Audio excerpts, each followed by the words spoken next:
All right, it is Wednesday, my dudes, and time for an old man yapping. And this particular Wednesday is a Wednesday for celebration. Well, for me, not so much for y'all, but, you know,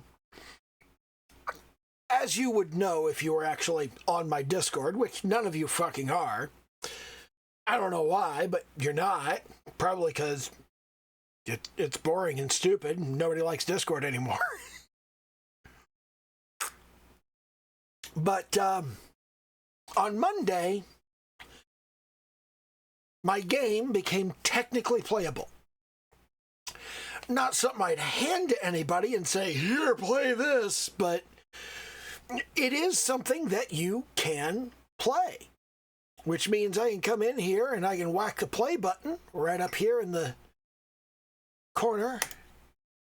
I can whack play, and when it comes up, I can grab my controller and look, here I am running around in the game. You'll notice there are no enemies. They start spawning in after a while, and you can shoot them and they die. And there's a timer, and the timer will run out eventually. It's set to a half an hour. I don't need a half-hour timer. There's not a half an hour of content here. And as you can see down in the output window, I'm taking damage as the enemy runs into me. And if I take enough damage, then, hey presto, I will die. And then it'll say game over. And it'll just sit there and no more enemies will spawn. But if you can avoid the enemies for 30 minutes, then it'll say victory and you quote-unquote win the game. This is a working game. This is the point where I could start saying, hey, is this fun? No, this game is not fun. It's not fun to look at. It's not something that you want to play for half an hour. It's not something you want to watch somebody stream. It's not something that would interest anybody yet, but it has the building blocks, and it's missing some fairly important stuff. It doesn't have any treasure. So there's nothing you can use to buy upgrades, and the enemies don't drop experience, so there's no way to level up. And I don't have a level up system, and I don't have progression, and I don't have unlocks and achievements and all of those bits and pieces. And what I'm missing for that is a pair of things. I am missing some stuff that I'm working on, but have not completed yet. There is the collectible, which a collectible is just something you can pick up off the playing field. And I already did one of those, which I called a pickup. The problem is that a pickup is implemented incorrectly. It's the wrong way to do things. The correct way to do it is with proper collision detection through the physics system. And instead, I just kind of like manually ask, how far away is the player every single frame? Probably a bad idea in terms of performance goals. So what I'm going to be doing instead is I'm going to come into the player. And what I'm going to do is I'm going to create a new area. This would be an area 2D. And inside of that area 2D, what I'm going to do is I'm going to add a where's our collision shape? Collision object, node 2D. Where is the collision? Okay, so let's add the. Nobody ever wants to watch you write code. So as a general rule, don't make people do that. So let's jump into the shape. We'll create a new circle shape, and we'll take that. And we want to make that encompass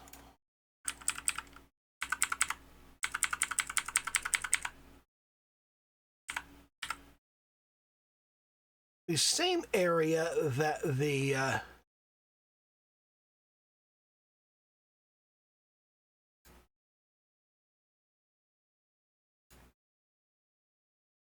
hitbox does. I want to give it some. We want to give it some size. We want to give it a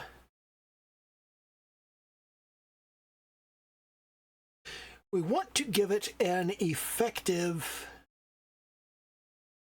area. This node TD account. There's a shape disabled when we node process.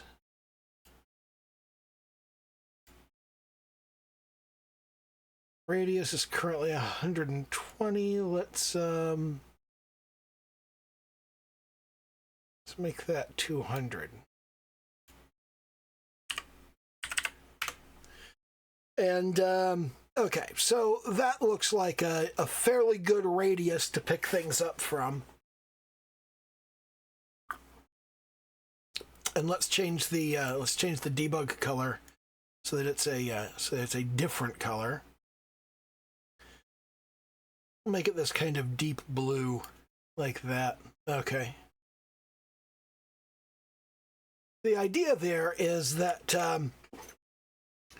whenever this little pickup area goes over the collectible item, then the item will go, oh, I'm inside of someone's collectible area.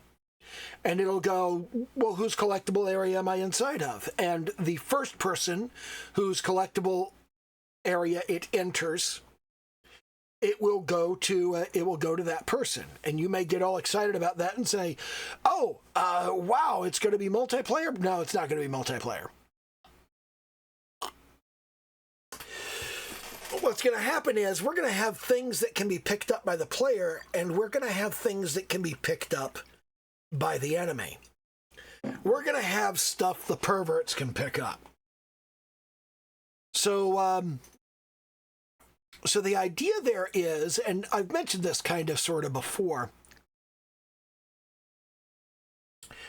the idea is that the perverts will be able to pick up experience, because the experience drops in the form of panties. The game is going to be called Filthy Perverts Stole My Panties, and all of these perverts that are chasing you, they're trying to get the pair of panties you're wearing. They're trying to get your last pair of panties, which is the pair that you are wearing on your body. This is completely fucking unacceptable. So you're not going to let them do that. Which means, among other things, you're going to start the game with exactly 1 hit point. You get touched, you die, you're done. And as you collect more panties, your power is going to increase. You're going to level up and you're going to get new powers and new stuff and whatnot. I still haven't figured out what happens because as the perverts come up and damage you, the way they damage you is by taking some of your panties. And they don't just take some of your panties, they strike you and the panties fly off and land around you in the general area. And once your panties are torn off, then the perverts can grab your panties, and that makes the perverts stronger. I think this is going to be an interesting dynamic. I could be wrong. It is one of the things that I'm looking at and going, this will make the game interesting and fun, and it will make people want to play it. I could be wrong. And and the question is, what happens as the perverts get stronger? Number one, as they collect more panties, obviously, when you kill them, they drop more panties, and you collect the panties, and that's more panties for you.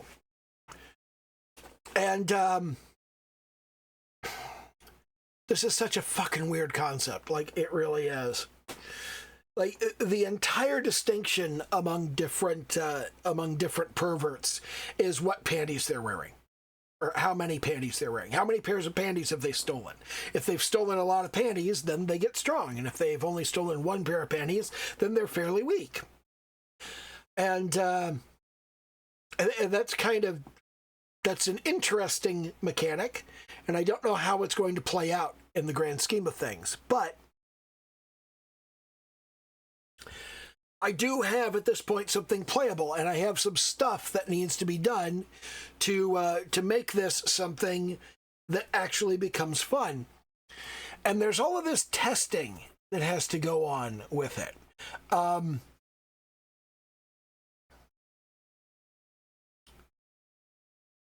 The single most important question about your game, if you're going to be making a game of any sort, the question is whether it's fun. And And this isn't actually the first game that I've made in Godot. This is a god-awful ugly game. You can see here that that I've just started it out, and this is the gameplay foundation of the original game that was going to come out in the Filthy Perverts series. Let me click over here. And you can see here that I've got this, let me hard reset it, and you can see that up here the timer starts at 0 and starts to go up second by second, seconds, minutes, hours, days. And you've got this thing in the middle, you've got this anime girl that you click on the button. You click on the anime girl, and as you lower the health bar to 0, she throws her panties off into the corner where they're collected. And you can see up here, the number of panties is up to 5 already. So once you've collected enough panties, then at that point, you can buy the physical glove. And there's a lot of lore that I'm not going to talk about. Here's the physical glove that I can now buy. And armed with the physical glove, I can now do more stuff. I can now the longer health bar for this particular enemy is because this is the yandere version. This is like the boss of the level. And that happens after you click through 10 different girls. It's always the same girl in this version because the important thing is to make the art for it. And you can see here that that the health bar's value is going up. And as you decrease it, you collect these panties, and eventually, once you get over 50, you can get the spiritual glove. And the spiritual glove gives you damage over time. So it will now automatically damage the girls, which means that if you close the game and you come back to it, like you can see right now that I'm 1 minute and 53 seconds in. If I turn around and I close the game at, let's say, just after 2 minutes. So we've closed the game at 2 minutes, and if I go back and I open the game again, well, let's give it a little more time, you'll see that it has actually maintained all of the progress, and it's continued to track time. So if I start it back up, then here it is, and you can see that here it is. It's maintained the amount of time that I spent in the game. Well, it didn't actually save the game at that point. We have a configuration, we have a new game button, all that sort of thing.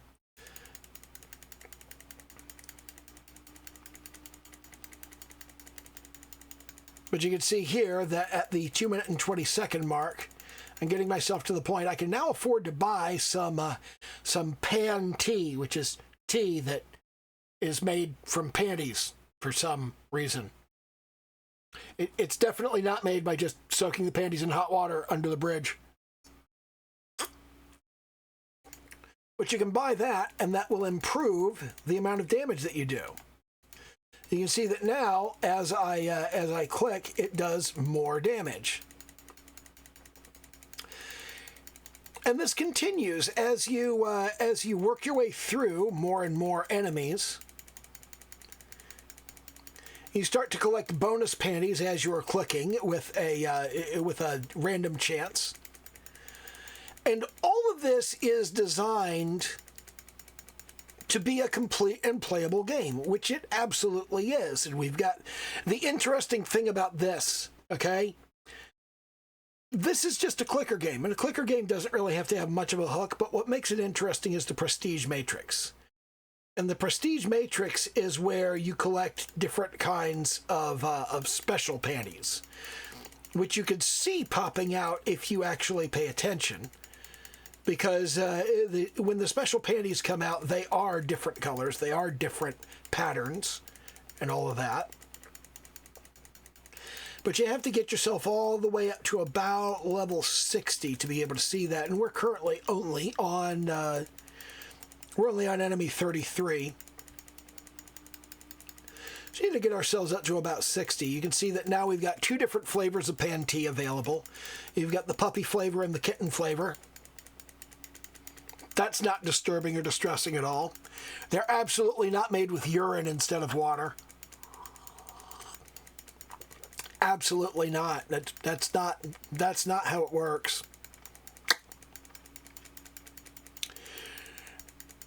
All of this is designed just to be gross and disgusting, and you're doing gross and disgusting stuff. And then down here you can buy the in-game currency, because this would be a free-to-play game. It would have an in-game store, and here's all of the stuff that you would be able to buy. So I just pretended to buy 50,000 gems with $1,000, and now I can buy things like I can buy some burritos. And I can buy some tacos, and I can buy a couple of wieners, and I can buy some burgers and some pizza, and I can buy some onigiri, which I'm going to call jelly donuts. And you can see that now I'm starting to generate a tremendous amount of panties just like over time. And it happens very quickly. All right. And this is because everything that I buy over here, now I started with 50,000 gems, which cost me $1,000, and I now have, okay, where's my gems collection? I now have 12,000. So, yeah, let's go ahead and,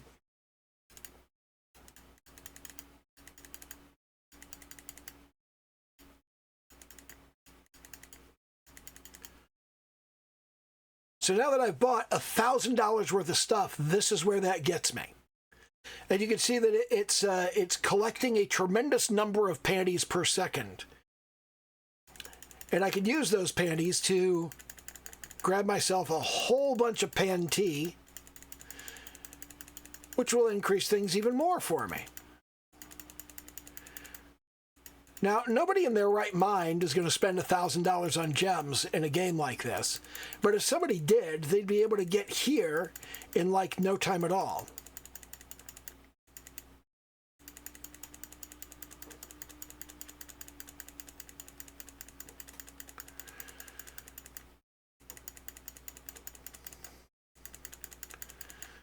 We're now at enemy 297. And there's now so much stuff going on that that you can't even see the panties being produced. There's just too many of them. It's still happening. They're still being produced and thrown up here and going into the total. But you don't see it happening.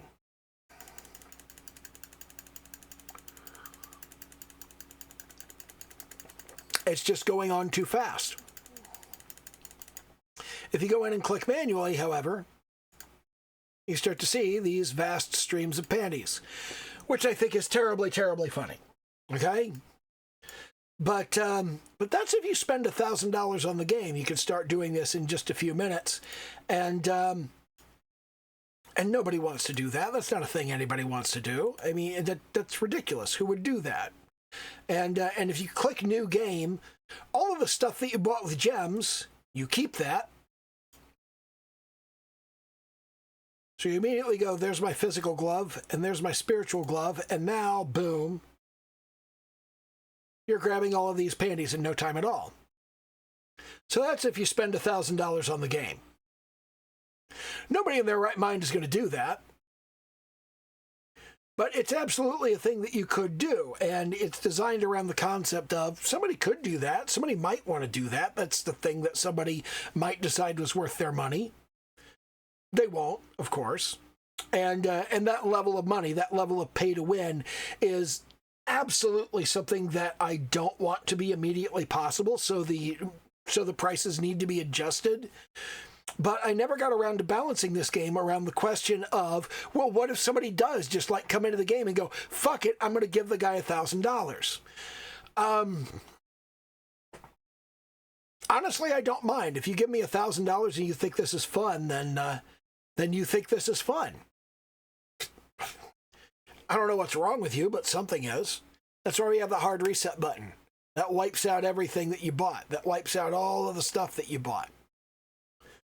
But all of this is designed around the core concept of you're gonna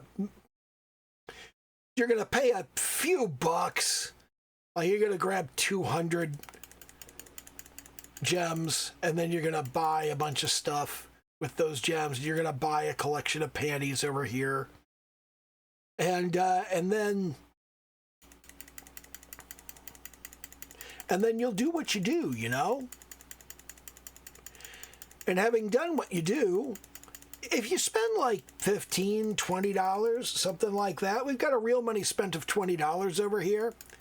If you spend 20 bucks on the game, then it's kind of quick and easy to get started and to get going.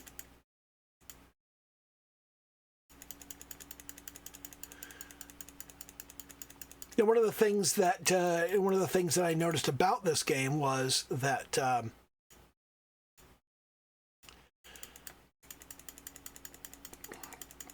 you kind of have to put some time into it before it really starts to matter. But with just 20 bucks put into it, you can see that it actually does a substantial amount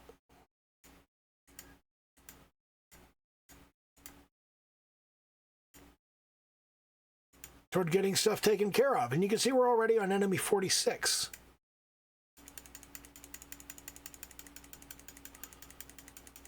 This is with 8 tacos and a burrito. And all of these things do more or less the same thing as the Pantee does. I don't remember exactly what the details are because it's been a long time. I did this game back in 2021.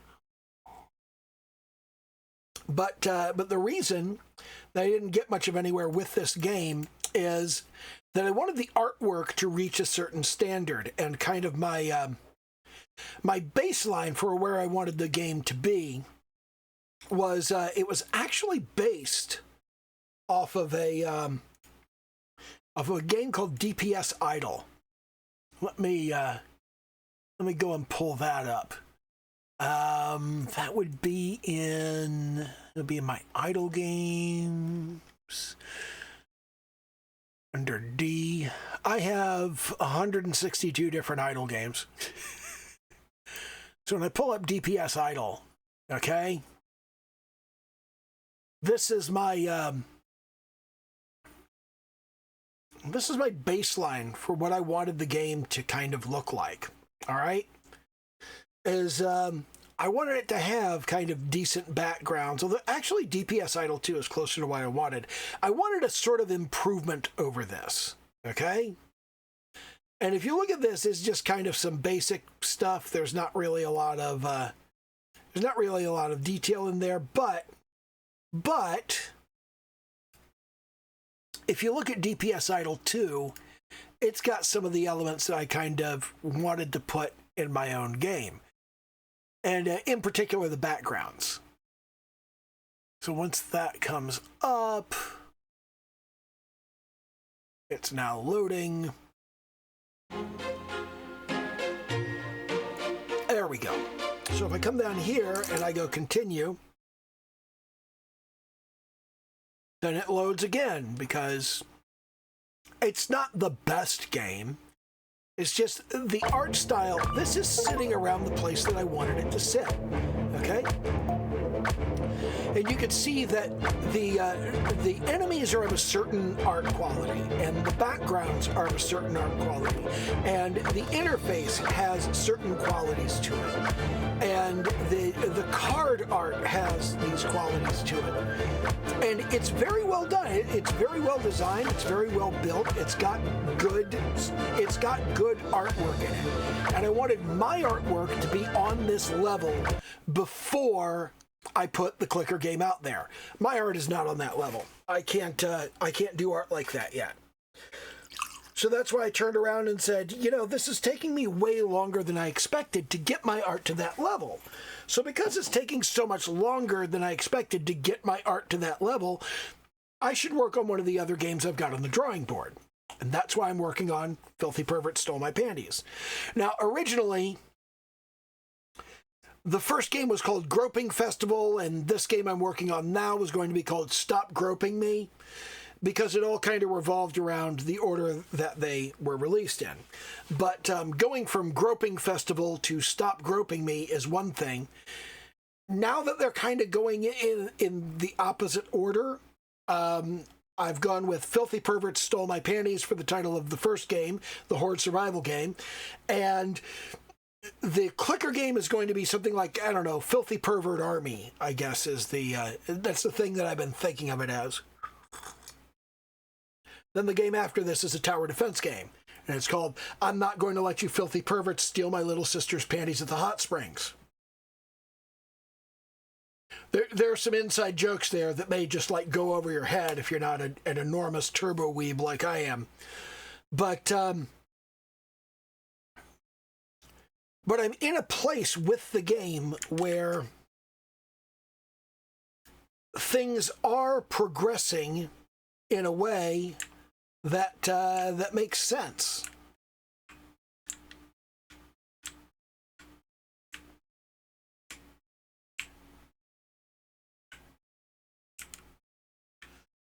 Of course, the game is not really all that difficult. All you got to do is run in a circle. So this is the dominant strategy, and the enemies spawn faster as you go, but they always kind of collect into this group. So it's you don't actually have to kill them, and there's no benefit to killing them. And I have actually implemented a strafe mechanic where you hold down the A button on the controller and you continue firing in the same direction that you were firing, which makes it fairly easy to kill the guys. You just kind of keep them on the same level, keep them in the same direction. Oops. All right, let me get this guy on my right. Oh, here comes another guy. Let me go over to his left. So if you just point your weapon in one direction and run in the opposite direction, you will automatically kill all of the enemies that come after you.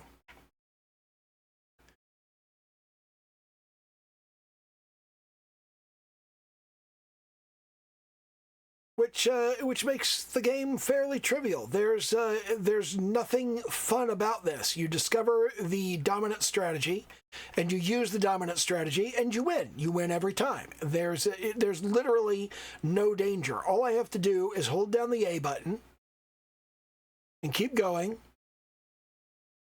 And it's fairly simple to configure most modern controllers. I mean, especially, I'm going to be on Steam, so I have to think along the lines of people are going to be using Steam input.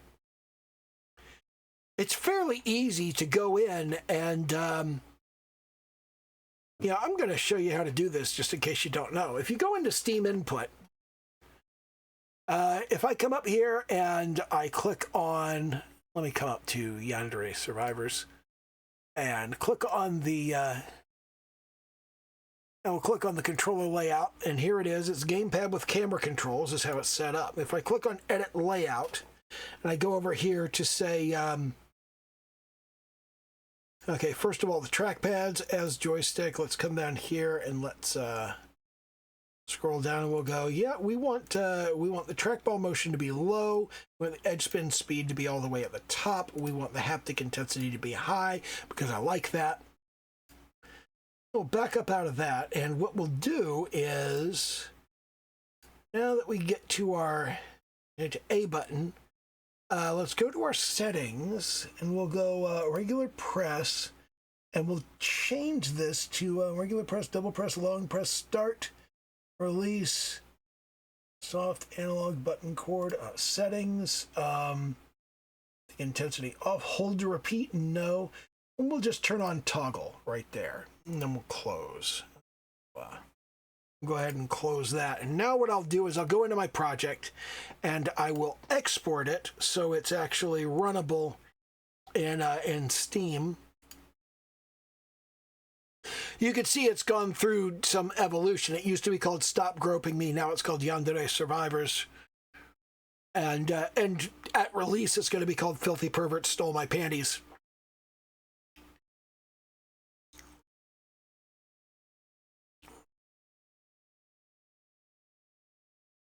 I used to call this series of games the Gropiverse. I guess now I'm going to have to call it the Pervertiverse. God, that's fucking ridiculous.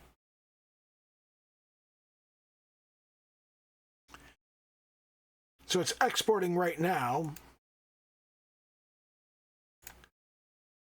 There we go. And now if I come up here and I whack play in Steam, then it'll come up, and here it is, and I can roll over here and I can go, yeah, let's latch that button so it stays down. And you can see I'm not holding the button down. It's just keeping things where they are. I can turn that off, and now I can aim again, and you can see that I can fire in whatever direction I want.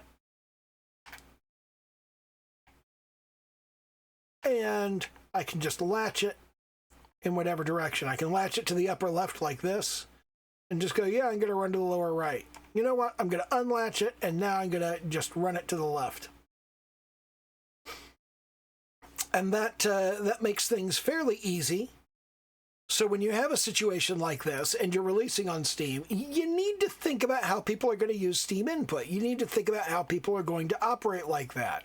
It's just like every time I get a clicker game on Steam, one of the first things that I do is I go in and I set up my game. I use what I call the clicker binding. Let me find something that I actually have the clicker binding configured on.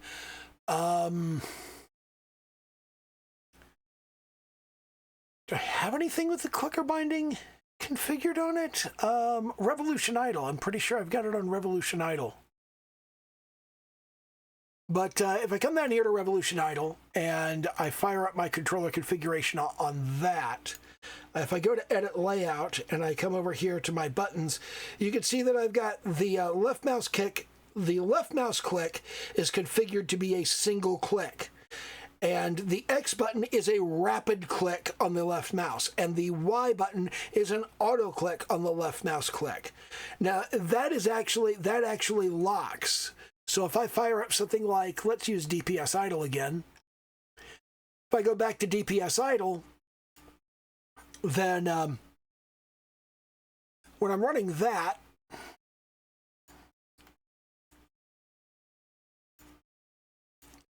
you can see that if I move my mouse up here, I can press the A button, and it's like clicking my mouse. But if I hold the X button, it's like clicking my mouse rapidly, and I can let go of it and it stops. But if I click the Y button, it just auto-clicks. And that's my standard configuration for clicker games, and it clicks some outrageous number of times per second, like 150 or some such shit. So you have to think in terms of how people are actually going to use your game, how people are actually going to play your game, what they're really going to be doing, and you can have a notion in your head of there's an idea of how people are going to be playing your game, of how you want people to play your game, but they're not always going to play it that way. They're going to play it in whatever way is advantageous to them, because fundamentally everybody wants to get through the game. You give them a goal, they want to complete the goal. If you tell them survive for 30 minutes, they're going to find a way that makes it easy to survive, and they're going to do that, and they're going to do it for 30 minutes. I can sit here all day long and I could say, hey, when people play my game, I want them to sit there and actually control the character and run. Yeah, they're not going to do that. Okay, they're not. They're going to figure out that they can latch the strafe, and they can just turn their character to run in one direction the whole time, and they're just going to do that. And you could see the enemies dying behind me the whole time. If you pay attention, it's close enough that it's going to die behind me. They're going to move straight toward me, and they're going to run into the stream of bullets, and they're going to die. There's no effort by the enemy to avoid any of the projectiles that I'm firing. They're not even trying, because I haven't built that into the AI, and I'm not going to build that into the AI, because it's a waste of time. It's going to take way more time, and it's not going to make the game that much more fun. What I am going to build in is more of a swarm mechanic, which is to say that as you're going through this game, as you're playing the game. And I didn't have the game being shown while I was talking about that, so you couldn't actually see what I was talking about. But regardless, okay, it was boring and stupid. You didn't need to see it. I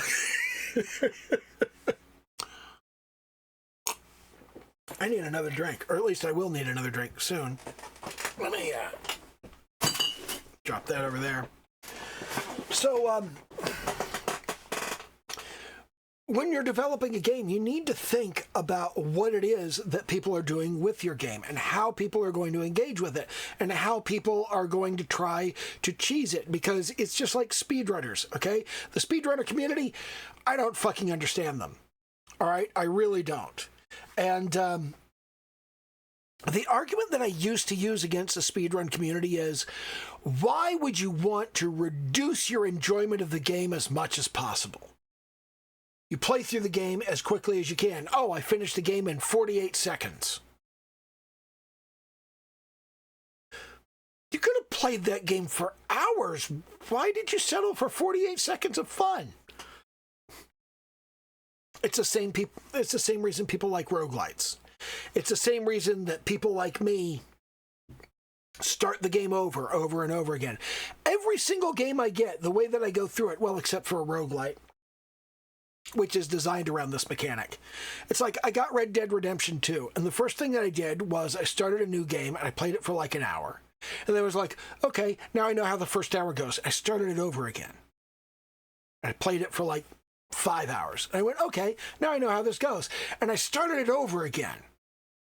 And I played it for like 8 hours. I went, okay, now I know how this goes. And I started it over again. And I do this repeatedly. I just restart the game over and over again, because fundamentally, I love the early parts of games. There's depending on the game, if you have an open world game, there's a part in the middle where it opens up. And I love the run up to where the world opens up and you can do everything.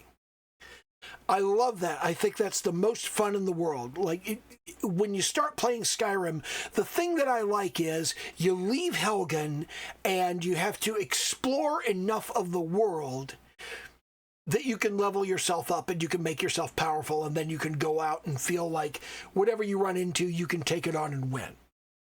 I like that part. That's the part I enjoy. That's the part I love. And I play it over and over and over again. I start a new game and I go, here, I'm going to select these things. And what do I select?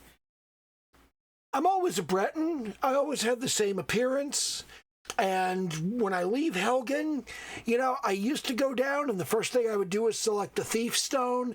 And I would always go like Stealth Archer, because you find that kind of path of least resistance and you follow it over and over again. And people go, why do you always do the same thing? Because I like it. I'm not forced to do the same thing. I've tried doing other things. I eventually changed. I stopped being a Stealth Archer. Now what I do is I leave Helgen, and I have this little role play thing that plays out in my mind where I go out and Rayloff says, oh, hold up, here comes that dragon. Oh, let's go down and see my sister. Nope. All of my fucking nope. That's the direction that dragon went. Oh, my sister lives in Riverwood. It's right in the shadow of Bleak Falls Barrow that the dragon just flew over. Nope. I am not going that. I am going the exact fucking opposite direction. Okay? I am going to the east and I am going north. I'm not going to the southwest where that fucking dragon went. Are you stupid? Do you have a mental dysfunction? Hell no. And I leave, and what I do is I always go to Windhelm. And I go to Windhelm and I walk into the White Phial and I go, dude, do you mind if I use your alchemy table? I picked up all this shit on the way here. And I brew potions. And I level up from brewing potions. And I go say, hey, I made all these potions, so want to buy them? And the guy says, fuck yeah, I want to buy them. And you sell him all the potions. Then I take all the money I got from that, and I buy more ingredients, and I go make more potions. And what I start doing is I build up this thing of brewing potions in Windhelm, and eventually I get to a point where I go, okay, I'm going to go outside of Windhelm, and I'm going to get on this carriage, and I'm going to go to Markarth. And I'm going to go to Markarth, and I'm going to go over to the Hag's Cure, and I'm going to have a chat with Bothella, and I'm going to sell her my potions, and I'm going to buy more ingredients and make more potions. And then I'm going to go from there. What I'm going to do is I'm going to go up to Solitude. I'm going to go up to Solitude, and I'm going to sell my potions at Angela's Aromatics. And I'm going to sell those potions, and I'm going to buy more ingredients, and I'm going to make more potions. And now I'm going to turn around, and I'm going to go from Solitude, I'm going to go down to Riften. And I'm going to do my thing in Riften, and then I'm going to go over to Windhelm. And I have this little circuit that I go on, which is I actually kind of did that backwards, which works the first time you do it. But then the thing that I do over and over again is I go Windhelm to Solitude, back to Windhelm, then over to Markarth, down to Riften, back to Markarth, back to Windhelm. And as you go back and forth, you do this kind of Z formation. As you go back and forth doing that, then you just you collect all of these levels, you get strong, and you get like all of this alchemy experience, and you legendary your alchemy repeatedly, and you just keep doing this. And every time you get to Solitude, you just kind of go and you stop in at Gilded Raiment, and you go, hey, you got any alchemy gear? And sooner or later they do, and you buy it. And you just go through that over and over until you have all of the alchemy gear and you're making the strongest potions that you can, and then you have a choice to make. Once you have the strongest alchemy gear you can get, are you going to use a Fortify Resto loop to jack up your enchantment power insanely and enchant fucking ridiculous levels of alchemy gear or not? I've done it both ways. I've done it with the Resto loop. I've done it without the Resto loop. And the difference is, if I don't use a Resto loop, then I hit a level of being effectively unstoppable and unkillable. I can just cakewalk through the rest of the game in about 6 hours. If I use the Resto loop, it takes me about 6 hours to get to that point. From sitting in the carriage to nothing can kill me in this entire game is about 6 hours. If I don't use a Resto loop, it takes 8.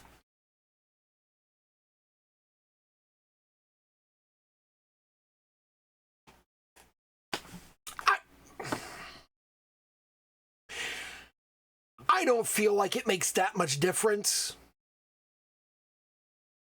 So I use the Resto loop. I use the Resto loop so it gets me there a couple of hours faster and it's nicer. But you don't have to. It was interesting when I was defining that. When I was defining that and I was figuring out how it was going to work. I had a lot of people tell me that it was cheating to use the Fortify Resto loop and to not have survival mode turned on. So, okay, and I turned the survival mode on, and I was like, man, they told me it was cheating to take carriages. You're not supposed to take carriages. You're supposed to go manually from place to place. Okay, well, I'll turn on survival mode, and I'll stop taking carriages, and I won't use a Resto loop. And I kept dying of exposure in the area near Windhelm because it's very cold and it's very fucked up. And they said, oh, well, what you need is to make hot soup. I'm like, yeah, but it's really hard to get, like, all of the fire salts you need to make hot soup. They're like, no, what you do is you use the bug where you can make your followers collect the fire salts, and then you walk out the door, and when you walk back in, the fire salts are still there, so you can pick them up, and your follower still has them, so now you have double the fire salts.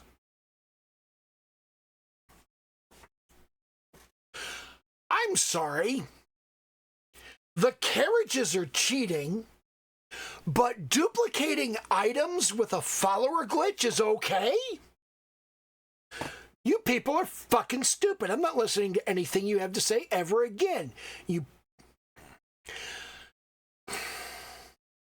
I'm old. it is really, really hard for me not to say the R slur.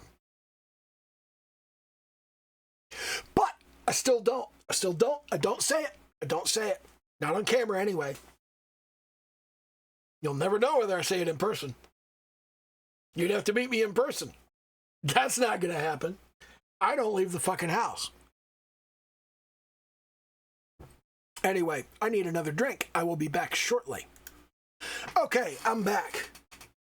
I got more rum and coke.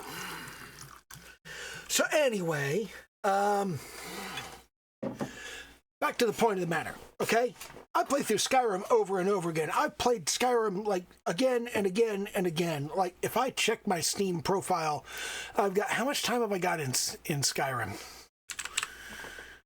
I've got 1,000 hours in regular Skyrim, and I've got 1,300 in the special edition, and that does not count the time that I spent in the original release, which I played on Xbox 360.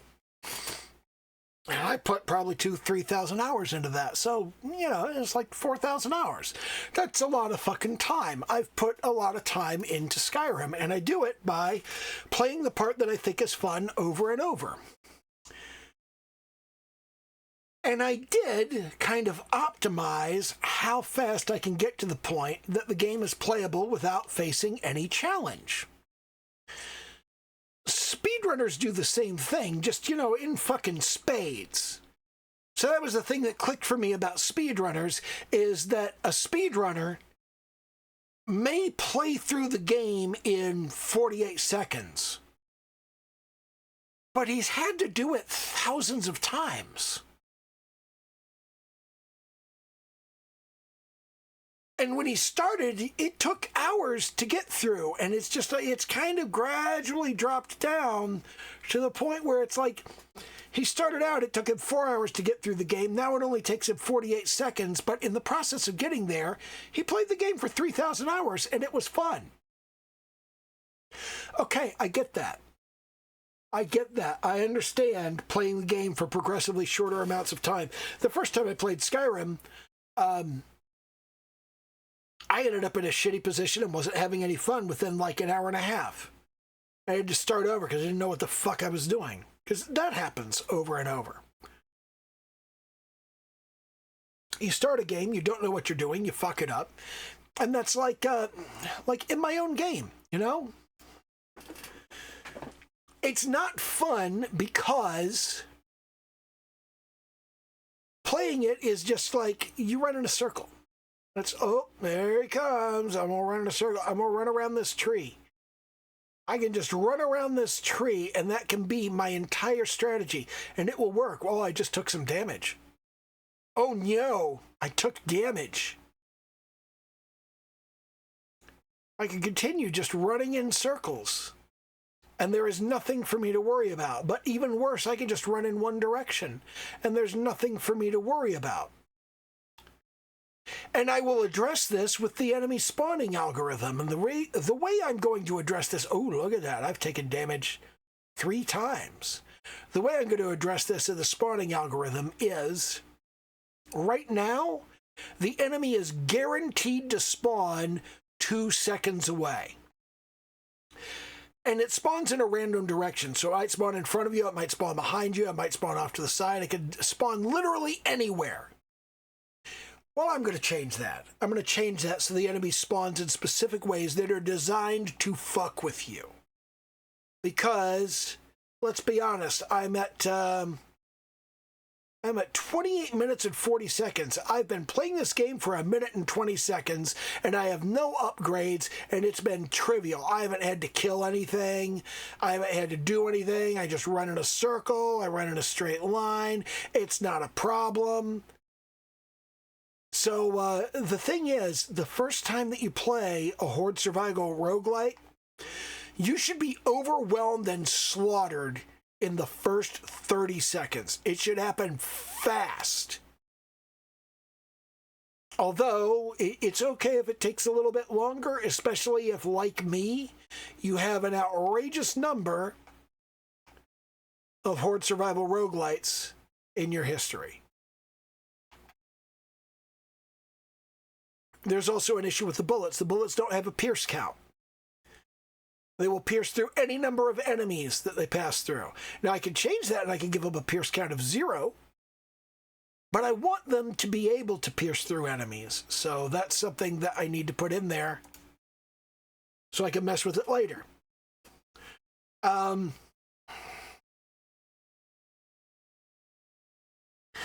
game right now isn't challenging and it isn't fun. And there's nothing to really work for. You're trying to run out the timer. And if the timer was shorter, that wouldn't be such a big problem. It would be interesting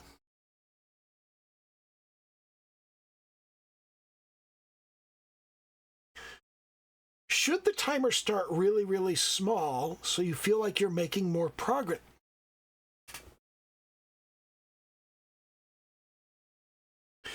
If the timer started at 5 minutes,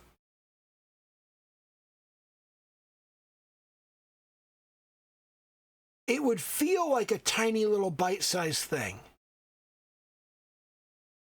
And I could have an upgrade that added 5 more minutes to the timer, and adding more minutes to the timer means that you have more time to work.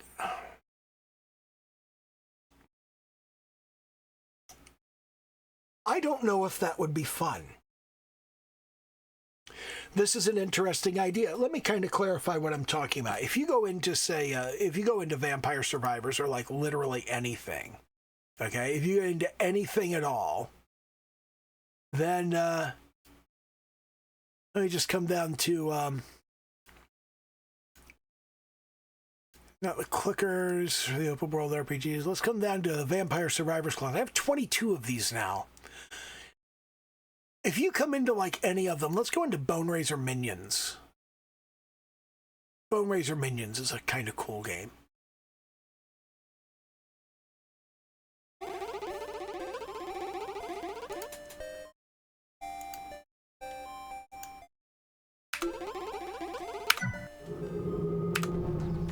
Let me take it out of, oh, God damn it. What the hell is going on?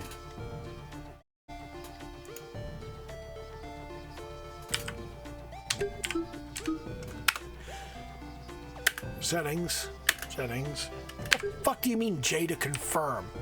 What is this horse shit? Visibility. J to confirm. What the... That is bullshit. What the hell? God, this is stupid. I forgot how awful this is. In D change. Full screen and full scaling. Borderless window. Windowed. Yeah. Resolution. Let's take that down. 1366 by 760. Let's go 1200 by 1280 by 720. This to me is the nominal size for a game window.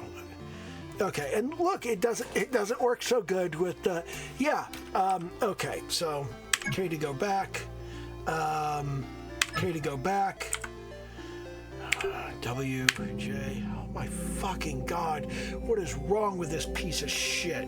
I think I ran into this before, and that's what, change camp map. Speak to Goblucius, speak to Fabelia, change character class, change...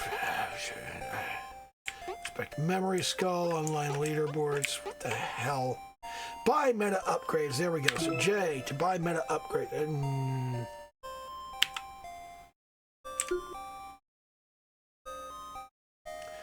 Okay, yeah, so there we go. You got these things that you buy to improve your character, okay? And this is really a bad... God. Did they update that game? I don't remember it being that garbage. I really don't. I don't remember things being that bad in that game. Let's get something that's actually, like, designed by somebody with half a brain, like Be My Horde. Be My Horde is a good one. Oh, and I've got it on straight cam, so you couldn't even see what I was talking about there.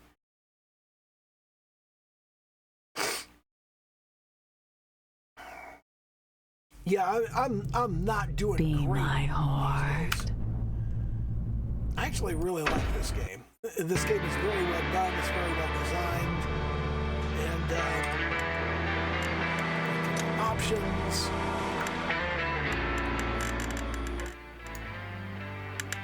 Turn that way down. Full screen. No, we're gonna go windowed. And we're gonna go 1280 by 720, and we're gonna drag this down in here, and we're gonna switch over so you can actually fucking see it. Okay, so here's the thing.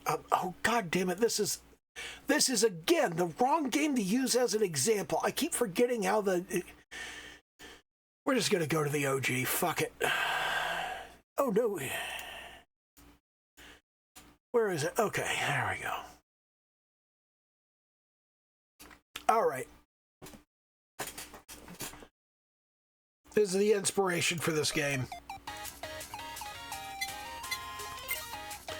No, it was not inspired by Vampire Survivors. It was, in fact, inspired by Holocure, which was the first Vampire Survivors clone that I ever played, and it was really fucking good. And it's free. If you don't have it, go download it, go get it. It's fucking awesome. So here's your upgrades over here. You see right here, you've got this thing like, if we come over to stats, you can buy 10 points of attack up. You can buy 5 points of defense up. So the thing is, what if one of the things you could buy in the store is time limit up? So you start out with 5 minutes on the timer, and then you can buy 5 more points of time limit up. So it'll go up to 10, 15, 20, 25, 30 minutes. So you could raise the time limit up to 30 minutes, but you have to pay for it. I feel like that might be interesting. I feel like it might be a fun thing to add to the game. And on the other hand, it might be stupid and people might hate it. It's one of those things where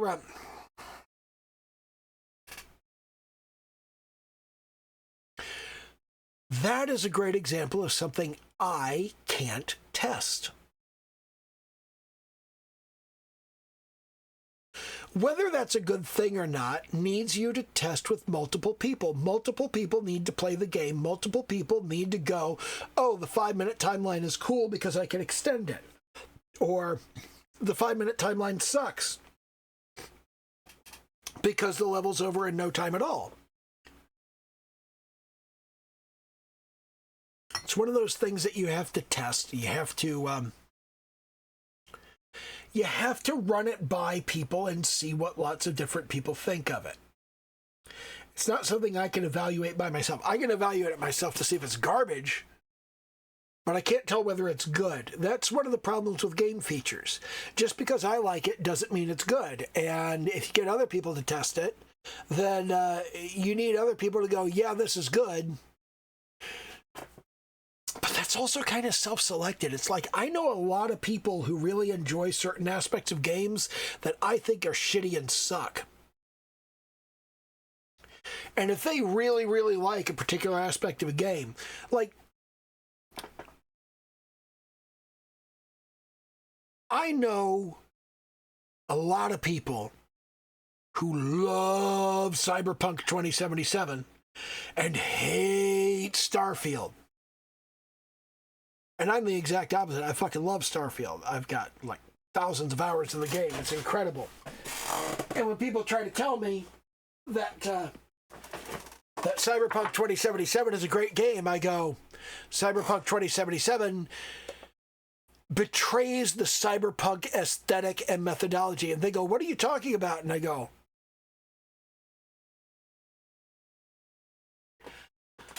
I've been playing Cyberpunk for 40 years.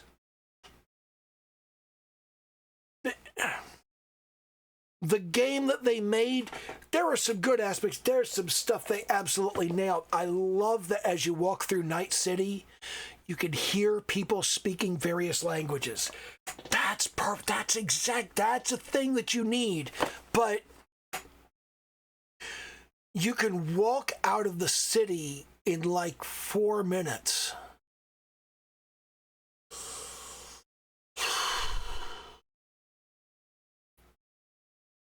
And there's all these people driving. There's all this driving that goes on in the city. And like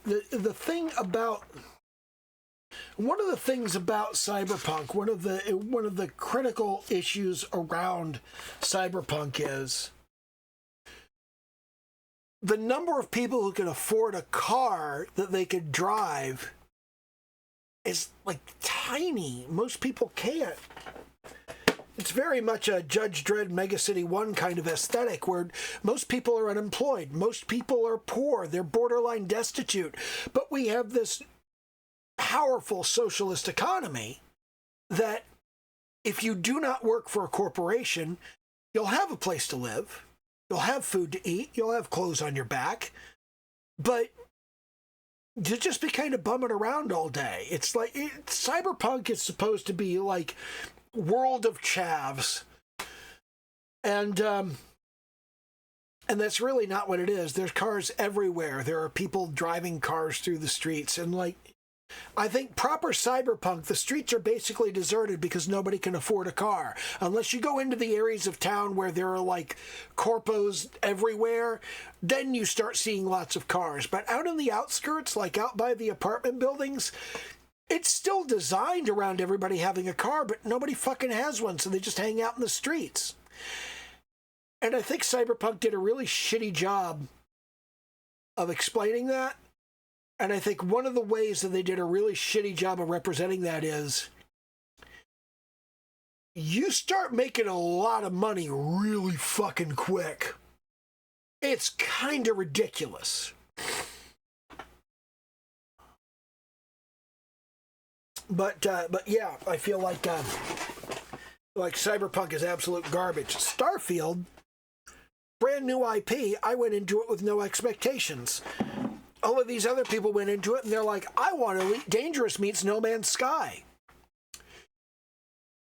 I like Elite Dangerous. No Man's Sky, not so much. I didn't really like No Man's Sky. And No Man's Sky is one of those games that I really, really try to like. I've bought it 3 times and I've refunded it every time. The first time I bought it, it would not run for shit on my machine. The second time I bought it, I was like, this is garbage. And the third time I bought it, everybody was just like, no, after all of the updates, it's really fantastic. And the third time I bought it, I was like, well, it's not garbage, but I don't like it. Has it gotten sufficiently better that I would like it? I don't know. People keep saying Starfield is like No Man's Sky, except, well, maybe the except is the part that I like. I don't know. And the thing about Elite Dangerous is I still have a video here on this channel that is just like, it's straight up the fun of Elite Dangerous. I'm just flying from point A to point B for 45 minutes. It's an insane quantity of time. And there's nothing to do. There's nowhere to go. There's nothing to do. Nothing is happening. And all of these people, when Starfield came out, were just like, oh, I wanted something like that, where like everything would be bullshit for hours on end. Are you on drugs? Are you mentally ill? I don't want to spend all of my game time staring at the arse end of my ship.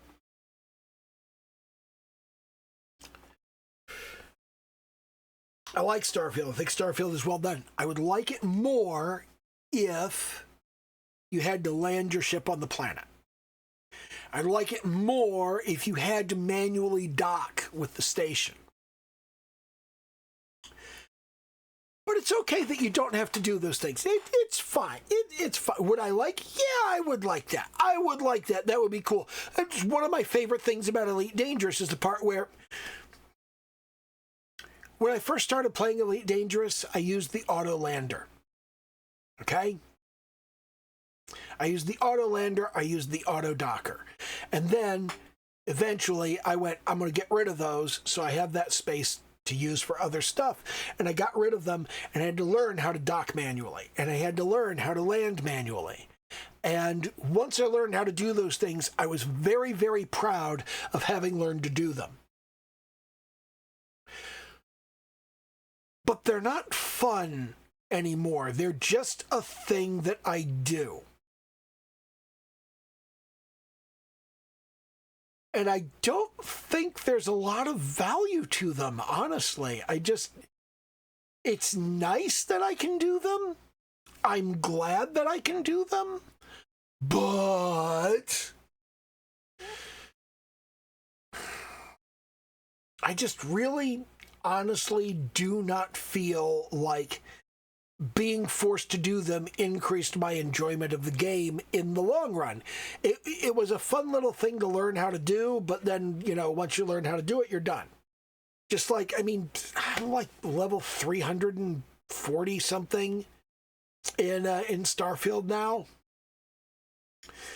Completing the challenges to earn my skills, especially the last levels of skills, that was fun once.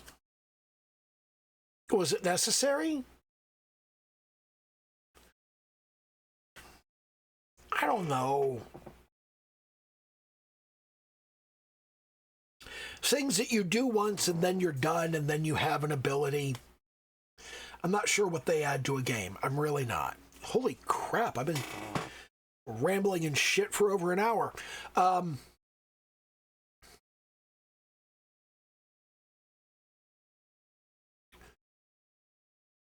Making your game fun is the most important thing you can do. In the modern environment specifically, the biggest marketing tool that you have is to get streamers to play your game in front of their audience, which means you need to have a game that a big streamer will want to play in front of their audience, which means your game has to be fun to watch. If your game's not fun to watch, these big streamers are not going to play your game in front of your audience because the audience isn't going to enjoy it. Or, and this is like, I've seen this a couple of times. I don't watch a lot of streamers. I only watch clips. But I've seen streamers playing a game and they just trash what absolute garbage the game is. That keeps the audience, but it's not the marketing you want. So if you want the market push that you get from a streamer playing your game has to look good. My game does not look good. My game is not something that a streamer would want to play. It's like, if you look at this, if you look at the playfield, it's nobody wants to play that. It needs to look better than that, or nobody's going to want to play it. And it needs to be more fun than that. It needs to be addictive. It needs to be habituating. It needs to have all of the fun little bits. 90% of that is particle effects. It needs sound. It needs music. One of the big things that I'm really concerned about is I need this game to have good music. I really need the game to have good music. So I'm going to have to get around to that at some point. But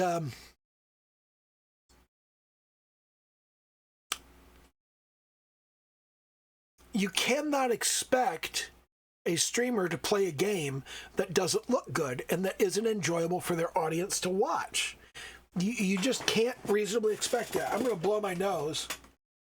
And I need to remember to turn the microphone back on. I need to remember. It's very important that you phrase these things in positive language. I'll talk about that a little bit more in a moment.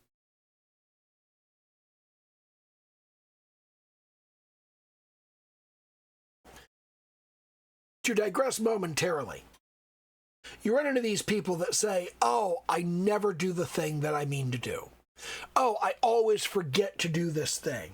Oh, I do this all the time. Oh man, I'm always doing that. I'm addicted to doing that. I never remember. When you say that shit, you hear yourself saying that shit. And if you hear your own voice saying something about you, it's very convincing. So you need to say things that that you want to believe about yourself. Like, oh, I need to remember that. You need to remember that. Oh, okay, well, I'll remember that. I believe I need to remember that, so I'm going to remember that because I need to. That's a thing a lot of people fuck up. Wow. Over an hour. I don't even remember what my point was. I was talking about streamers. I was talking about making your game good. I was talking about why you're not the only person to play your game. You have to get other people to play your game. And the primary reason you have to get other people to play your game is you're not your audience. You need to put your game in front of your audience. You need to give your game to the people that are going to play your game. There's a huge resistance to this because people are like, I want people to buy my game. I don't want to give my game away free to the people who are going to buy it.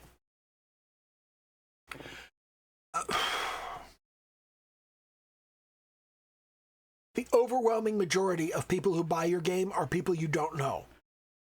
The people you give your game to are not going to buy your game anyway. They're going to expect you to give them the game for free. And if you don't, they're not going to buy it because they're going to be offended that you didn't give it to them for free. You may as well give it to them for free. I swear to God, I've known so many people like this. It's like I used to be in a community of people who made educational materials. They did online classes and webinars, and they do these things, and we'd charge $300 to $500 for the class. And everybody I knew that made classes of their own expected to just be comped in. They would come and say, hey, do you mind if I just come to your show? Could you send me an invite to your show so I could come watch it? Sure. Why not? We're friends. We're in the same industry. Why not? And every once in a while, you run into the guy who's like, no, you have to pay for it, just like everyone else. And nobody likes that guy, and nobody wants to deal with him. Nobody wants to hang out with him. And you lose your network. You lose your connections. So all of these people that you're like, I want those people to pay however much money for my game. If you know them personally, especially if they're other game developers, if you know them personally, just give them the fucking game, okay? It's like if you have a big community and hundreds of people, then don't give the game away free to hundreds of people. But a dozen, yeah.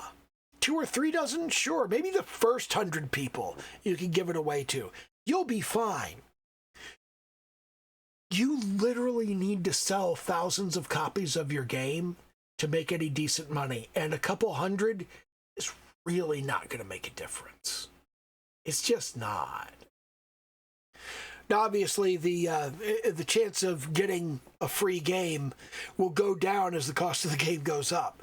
It's like, Filthy Pervert Army, it's free to play. Everybody can have it.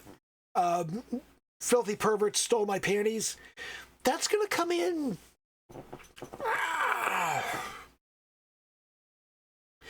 maybe $6. I think $6 is pushing it. It's definitely not. I wouldn't pay $10 for this.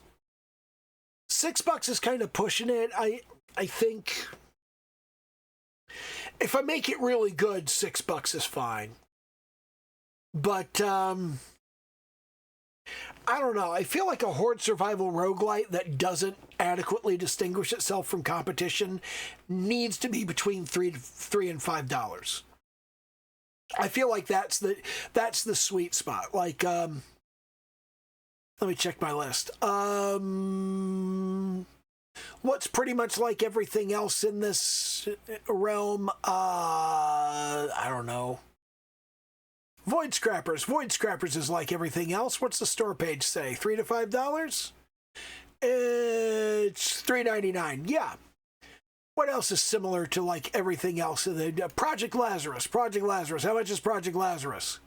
Project Lazarus is $5.99. It's a little bit high. Neon Sundown. How much does Neon Sundown cost? Neon Sundown is $4.99. That's about right. Goobies. How much does Goobies cost? $5.99. That's a little bit high. Death Must Die. Death Must Die, that's $6.99, and that is kind of iffy because it does sort of distinguish itself. Death Must Die has a pretty substantial story to it. Bone Razor Minions, kind of bog standard. What does it have in? What does it cost? $4.99. Yeah, that's bog standard. That's about what it should be. Be My Horde doesn't offer a whole lot extra. $4.99. So yeah, $3 to $5 for a Horde Survival Roguelite. That's about a good level. Okay, and if I make it particularly good, maybe $6. Am I Death Must Die levels of good? Define good. Death Must Die is actually a really good example of a game that I personally do not like very much, but that I recognize is a thing other people would like. It's not my thing, but it's somebody's thing. And because it's somebody's thing, then what was it, $7? Yeah, $7. And, you know, I personally don't think it's worth $7 to me, but I absolutely see that it's worth $7 to somebody else. Because it's different. It has elements to it that are different from other Horde Survival roguelites, and if that is the kind of thing that you like, then you should pay extra for it. Halls of Torment is $6.66. And par for the course for that particular game. Doesn't actually matter how they justify that. They're just doing it symbolically. But at the same time, $6 to $7 for Halls of Torment. Honestly, Halls of Torment is actually interesting to me. It's got elements that I like. It's got elements that make the game better for me. I've got all the achievements in Halls of Torment. It's a good game. It's got a lot of good elements, and if I can make a game that I think is as good as Halls of Torment and deserves to make as much money as Halls of Torment, then maybe I would charge $7 or $8. But I don't know. Necrosmith. Necrosmith was not really to my taste. It's $3. That makes sense. Net Attack. Net Attack is really, really different. It doesn't have a price. It's coming soon. Nomad Survival. Nomad Survival I kind of liked. It's $5, but, you know, kind of bog standard. Rogue Genesia. Rogue Genesia has new elements to it that are different. It's got kind of a Slay the Spire thing going on, and the developer has been adding a lot of really cool shit to it. So, I don't think it's great, but I do think it's good. And the developer keeps adding more of the same to it. So it's like, it's a larger and larger collection of goodness that is about equally good. And it is $14.99. That is...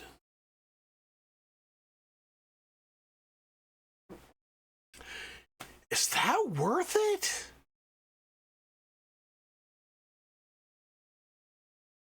Now, I know for a fact I didn't pay $15 for this thing.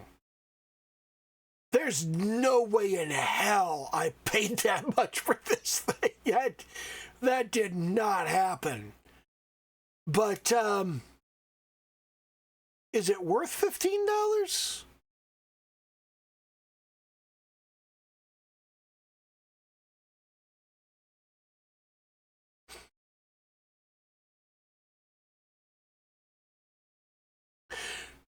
This is literally where you want your game to be. You want your game to sit at that margin where people look at it and go, is it worth that?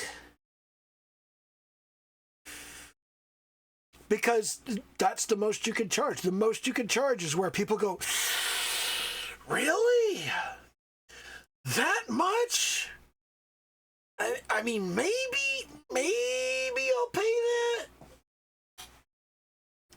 If Rogue Genesia was charging $4, I don't think it would sell a lot more copies. But at $15, the number of copies it sells are definitely far more lucrative. If I were to guess what Rogue Genesia cost, I would have guessed that it cost $5.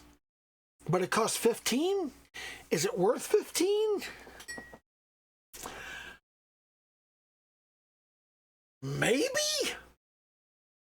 Maybe it's worth 15?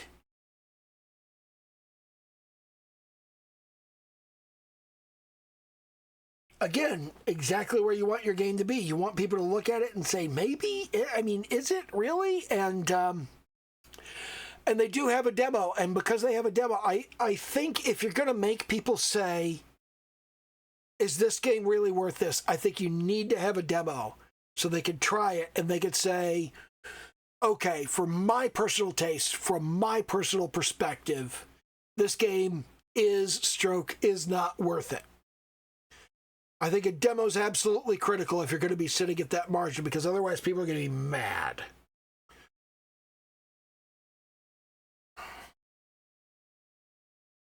I definitely did not pay $15 for this thing, which means it goes on sale occasionally.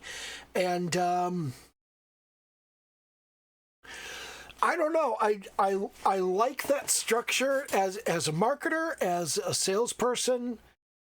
I like that structure where you charge too much for the game, but put it on sale. So people go, I don't know, do I really want to pay that much for it? And then you put it on sale and they go, oh, I'll pay that much for it. Oh, yeah, definitely. If you put it on sale for like 80% off and they're like, fuck, $3? Yeah, I'll pay $3 for it. I think that's a good strategy. I think that works well. If you have a really good game that gets on wish lists, but you also have a really high price that gets people to go, if you get people to inhale sharply at your price, I think that's the sweet spot. That is probably where you make the most money. And that's one of the questions you need to ask about your marketing strategy is, are you after making the most money or are you after having the happiest players? I'm more interested in having happy players because I'm an emotionally compromised teenage girl. If you say mean things about me, I want to go off in the corner and cry. And because of that, I would much rather have my audience going, yeah, good job, good job. I do not want a massive wave of people going, how can you charge this much for your game, you dork? And then I'm off in the corner, I'm sorry.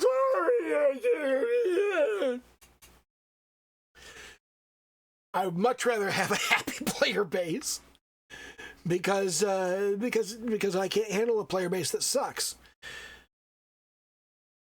The problem for the players is you might sit there and go, oh, if we push him, he'll go off in the corner and he'll cry.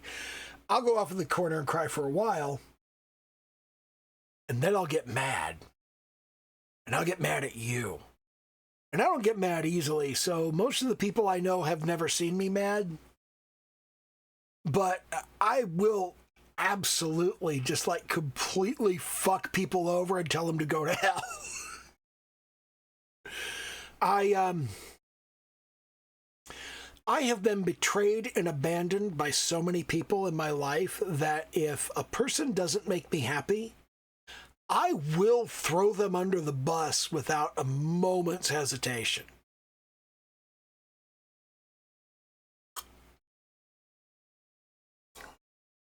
Which is very different from like if a person just isn't doing what you want them to do. I got friends that kind of wandered off doing their own thing. You're supposed to wander off doing your own thing. I cannot count the number of people I met as teenagers, and for a while, sometimes for years, their social life revolved around me, around hanging out with me and being in the places where I was and talking to me. And I love being that guy for people. But then they grow up and they figure out that they can be their own person, that they can be the person other people gather around and want to hang out with. And they develop their own friend group, and they get a job, and they have coworkers. And they get a girlfriend, and they have a girlfriend. And maybe they get married, and maybe they have kids, and they have a family, and they don't need this fucking old guy anymore. And they go off and they do their own thing, and I'm very proud of them for going off and doing their own thing. And I'm not the least bit upset that I didn't get to be the thing for them forever. That's most of my Discord, in fact. Most of my Discord met me in their teens, hung out with me, had a life that revolved around me, and gradually just kind of filtered out and got real lives and families and started actually like going out and touching grass. And that's good, and I'm not mad at them for that. I'm really not. I'm not just saying that. I'm honestly not mad at them. I think it's a grand and glorious thing that they developed an adult life and they went out and lived it. It's just like, it's the same with my kids. I barely talk to my kids anymore. The only time I talk to them is when they need something from me. And I think that's how it is with dads, you know? You always need your mom for emotional support because that's what she's for. But dad is the one who does the things. And as you become more and more able to do your things, you don't need dad so much anymore. You only need him when you're doing a thing and you need help. God, this is fucking depressing. I miss my kids. I love my kids. I want to talk to my kids. I want to be part of their lives. But when you grow up, you don't want your dad in every single part of your life. That's just how it is. I should be talking about game design and development and marketing and all of that happy horse shit. Do the little YouTube dance, like, comment, subscribe, all of that happy horse shit. Let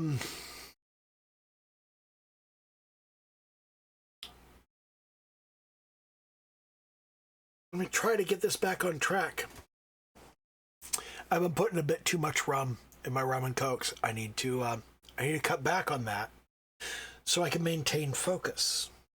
Or not. Sometimes people like this. Anyway. Hey, if you're still here almost an hour and a half in, I would like to assure you it's okay if you leave. I typically start off a video with no real point. I develop a point fairly quickly, and then I cover that point and then just start rambling forever. When I start rambling, feel free to leave. I don't mind. I don't care. You can be here for like 5-6 minutes and then go, yeah, I don't give a shit about the rest of this. And I also like that because I can slip the secret shit into the end. I'm not going to clickbait you and put the secret shit in the title. And I'm not going to gaslight you and say, hang around till the end for the cool shit. But I am going to slip the cool shit in at the end. Because it's stuff that doesn't really merit an entire video on it, really.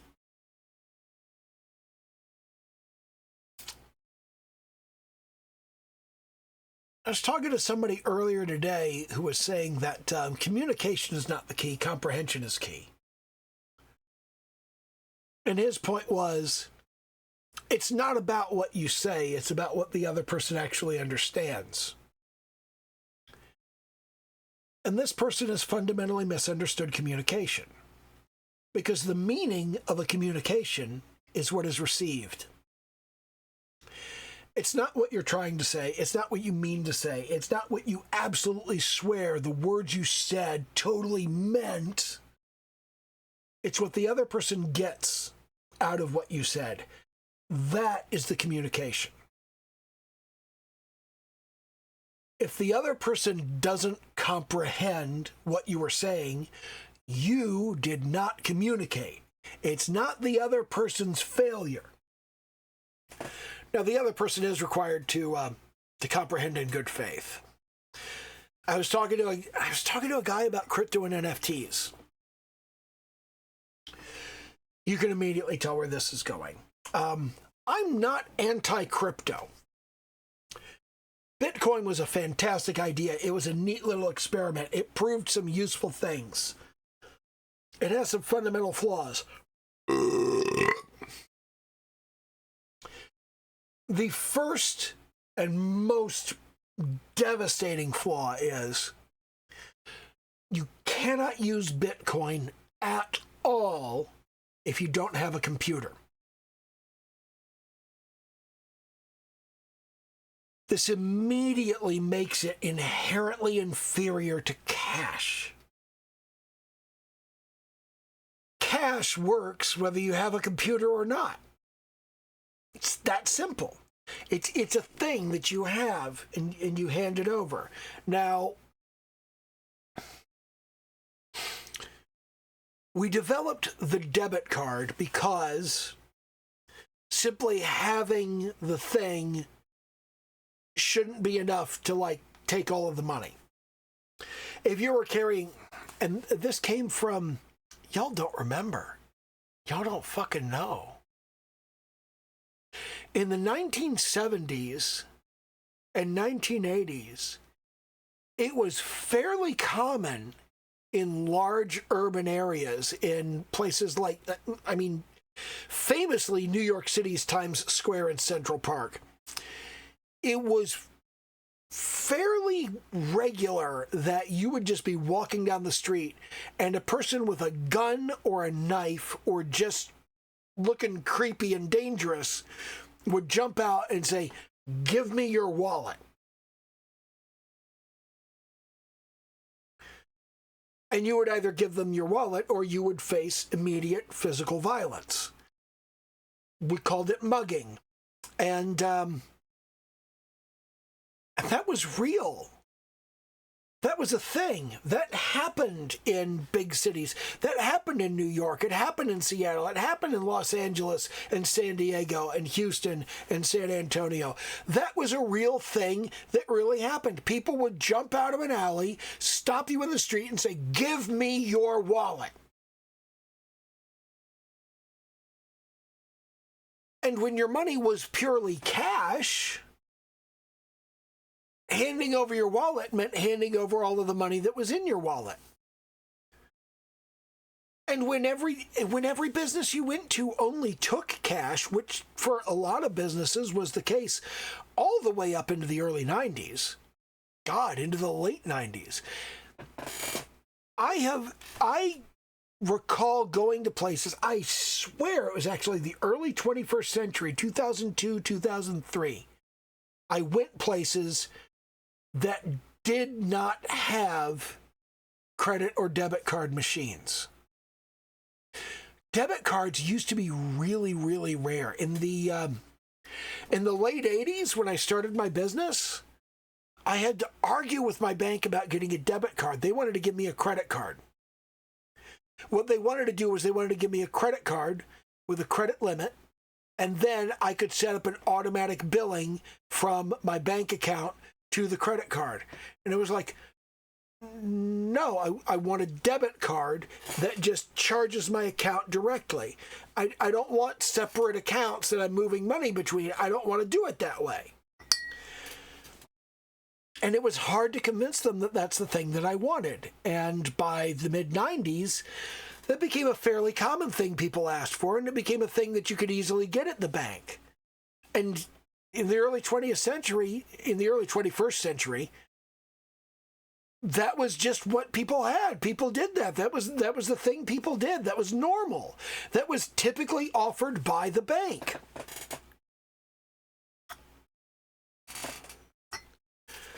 But at the same time, even as late as 2002 and 2003, definitely after the Twin Towers came down, I went to businesses that did not take cards. You had to go out and go to an ATM and get cash and bring the cash to them.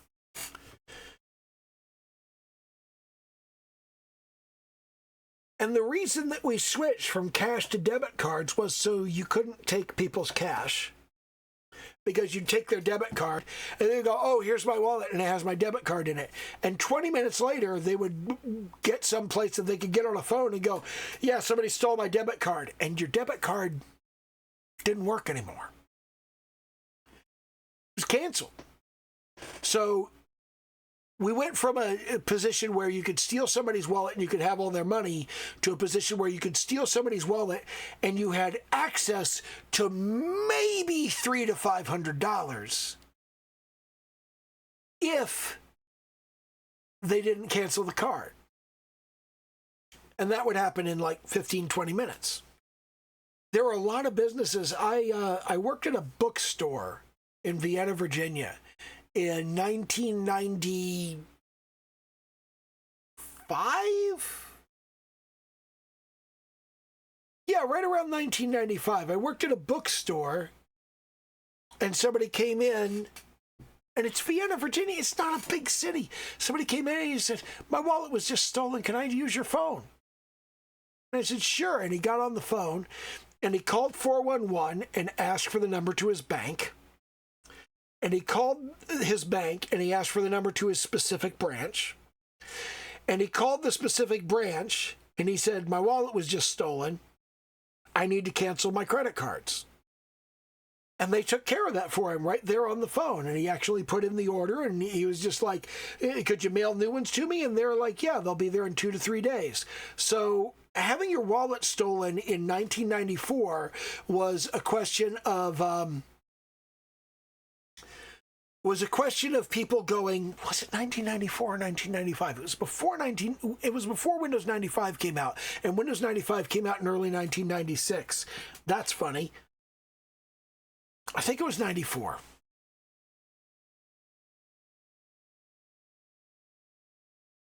I'm not 100% certain. A large part of why I'm not 100% certain is because in the early to mid 1990s, I drank a lot. Like way more than I drink now. Like I have maybe, I would say 6 to 8 shots of rum over the course of a video, and I used to measure my consumption in bottles, vodka or gin, depending on what time of year it was. Gin in the summer, vodka in the winter. That's how it works. And there's like a crossover, and it's usually like there's a point in the year where the light just kind of hits everything just right, and it's kind of golden. That's really nice. And when that time of year hits in the autumn, it's time to switch to vodka. And then when it hits again in the spring, time to switch to gin. I don't expect anybody to understand that shit. But yeah, in the mid-90s, if somebody stole your wallet, it was a matter of 15, 20 minutes before none of the cards in it worked anymore. They were just done. But it all went through your bank. And now you don't do everything through your bank. Everything's through a different carrier. You got your American Express is through one bank, and your Capital One is through another bank, and then you got your Visa and your MasterCard that are through additional banks, and then you got the one that's through your main bank branch. That's the debit card, and all your stuff is through different people. You got to make phone call after phone call after phone call.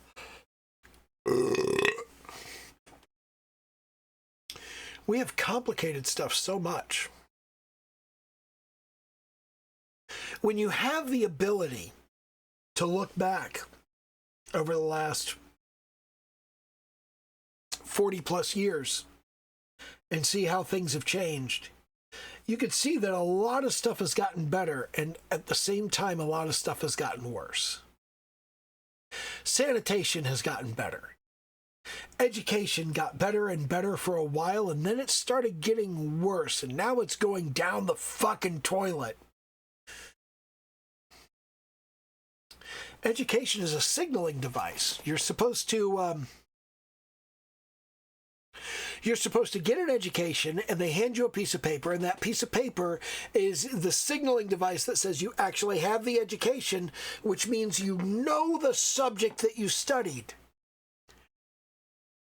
And increasingly, people are getting that piece of paper without knowing the subject that they've studied.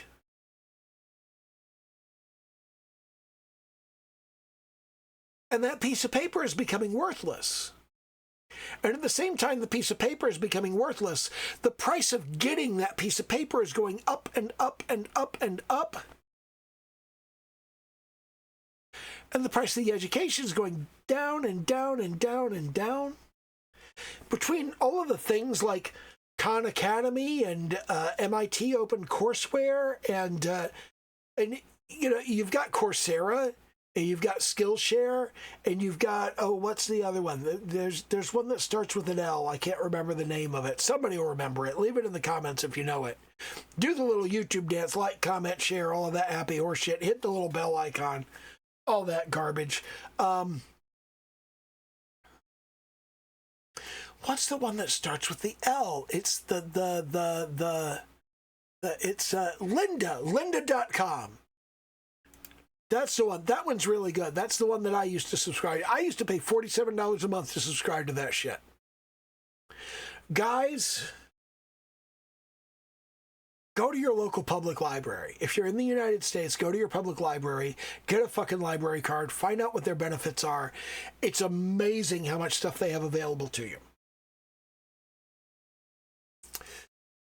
You can get the education for free. It's out there. You can go to the library, you can check out the books, you can read them, you can know the stuff. What costs money is getting somebody to say, yes, I have examined this person's credentials, I have tested their knowledge, and they actually know this shit. But those people aren't examining the people and testing their credentials anymore. They're incapable of it. There aren't enough people in education to do those examinations and to know those things about students. They don't know enough about you and what you know to certify that you know what you're talking about. So that piece of paper doesn't mean anything. It just means you showed up. And I'm all about showing up. I do a showing up stream, or not stream, but video. I do a showing up video every single fucking week, because showing up is 90% of it, but the other 10% of it is actually studying and actually knowing the shit and actually doing your fucking work. And more people are finding ways to not do the work. AI is helping with this. AI is providing people opportunity after opportunity after opportunity to not do the fucking work and still get the credential that says they know how to do the work. And they think this is going to get them the job. It is not. What is going to happen is people are going to stop trusting the credential. And when people stop trusting the credential, nobody with the credential can get work.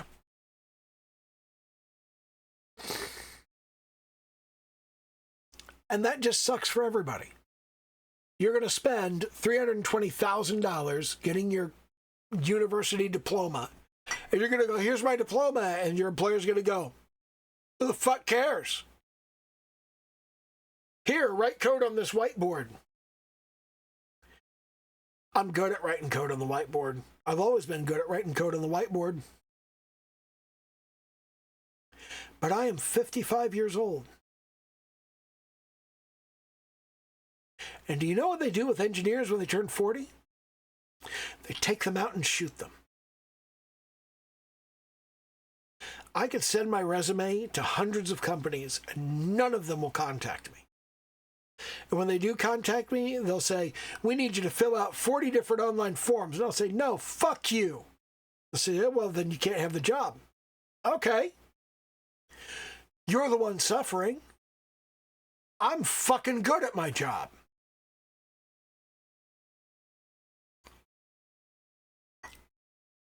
I am one guy working on this fucking game, and I'm learning shit I know nothing about. Absolutely fucking nothing. Like, I'm seriously, did you see? Let me just make sure you understand, okay?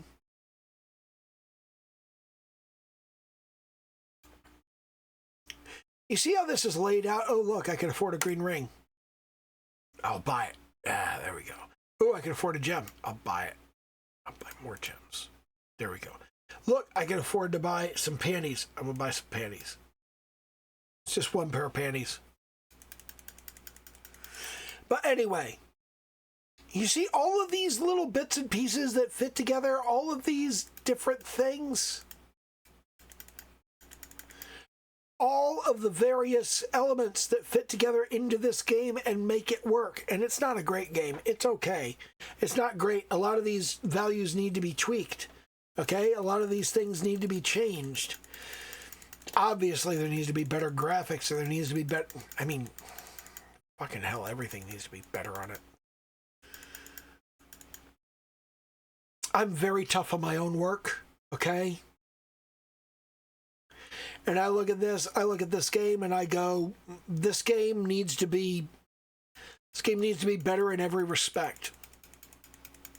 I feel like this game is garbage. This game is not garbage. Most people making games, they would not think this was garbage. They would go, this is a releasable game. It's just that all of these numbers and all of this stuff, they need to be hidden under different screens, and they need to be made unavailable to the average jackass who's playing the game.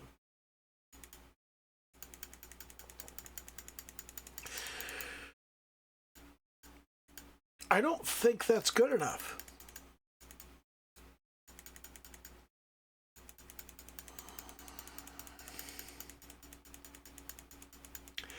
I don't think it works is good enough. That is an excellent argument for, I was playing a game called Idle Revolution for a long time that I really enjoyed. And then suddenly it just got fucking tedious. And I think that happens a lot with idle games and with clicker games. They just get tedious. I'm going to pause here because I got to go pee. Do I need another drink? I don't know. I might. I'll decide while I'm peeing. He did, in fact, need another drink.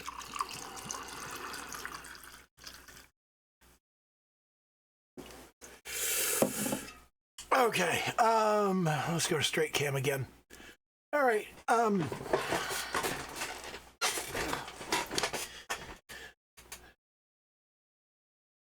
this is exactly what it's like hanging out with me in real life. Like if you were sitting around with me at a table somewhere, like at a restaurant or wherever, I would just run off at the mouth and never let you get a word in edgewise, because as a general rule, people let me do that. I don't know why. I have found over the years that that most people would rather listen to me talk than talk themselves. I don't know why. I don't know what the logic is behind that. But if you're tired of listening to me talk, by all means, feel free to click off the video and go someplace else and do something more interesting. Go work on your own game. Do your own thing. Make your own stuff. That's good. That's good. Go do that. I don't remember what I was talking about before I went to get more alcohol because I've had too much alcohol.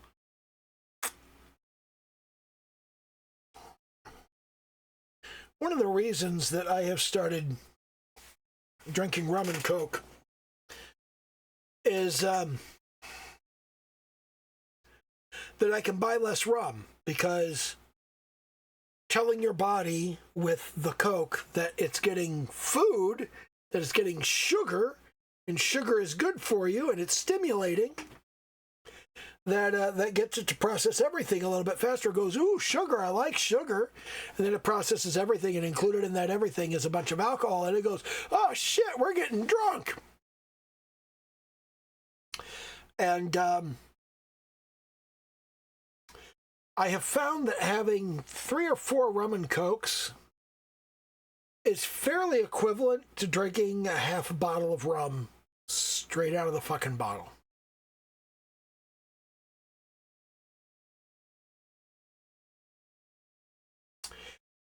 And if you've been in my audience long enough, you've seen me do that. In fact, you may have seen me drink an entire bottle if you've been here long enough.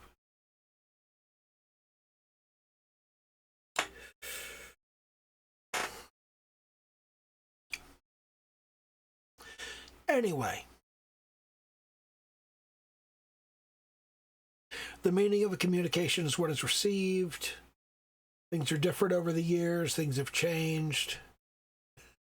Oh my God, I'm looking over to the side here,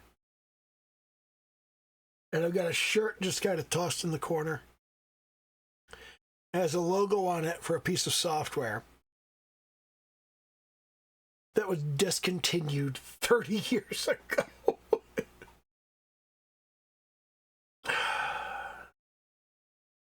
O'Reilly website. Does anybody remember O'Reilly website? I mean, that was like, it was a web server you could run on your local PC at home.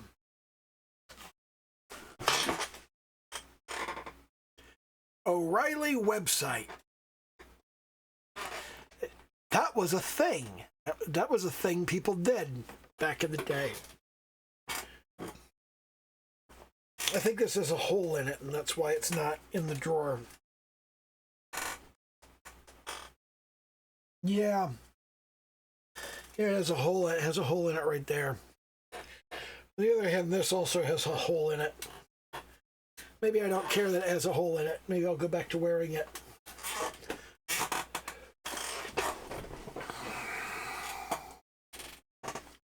Yeah, the funny thing is, the oldest shirt I have that remains in good repair is the Cradle of Filth Vestal Masturbation shirt, which says Jesus is a cunt on the back, but you can't normally see that. Actually, I have that over here.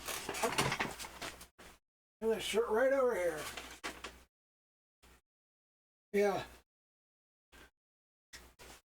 This is fucking old. It's kind of tight on me, and the nun's got her tits out, so I can't really lift it up too much. But yeah, that's a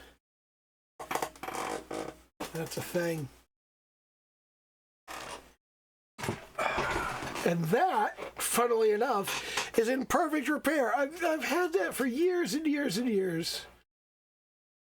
Not a single hole in it, not a single rip in it, nothing wrong with it at all. But, you know, these other shirts that got like holes and whatnot in them, they're just old and worn. And that's old and worn. It's old and worn enough that it doesn't really fit anymore. It's a little bit too tight. But it's in good repair. It's terribly funny. Completely off topic. What exactly is the topic? Game design. Game design and development. I mentioned that there are 2 things I need to build, and I only talked about the collectible. What I didn't talk about was the destructible. The destructible is the chest. It's the chest. It's in. You got to shoot the chest, and you got to break it, and then there's a thing inside it. And it's literally that like sits over top of the collectible. It's an object that it's an enemy with no AI. That's what it is. The destructible is fundamentally an enemy with no AI that just sits where it is and doesn't attack. And when you hit it and you kill it, it drops a collectible. but it doesn't drop experience. It could drop experience, but it doesn't. And I need to build a loot table system for it. And it's not hard to build a loot table system for it. I just spend way too long thinking about everything. People always go, you invest too much time thinking about that. This is my first 2D arcade style game. Is it? No, it's my third. Wow. I built a 2D arcade style game back in 2005. It was basically Breakout.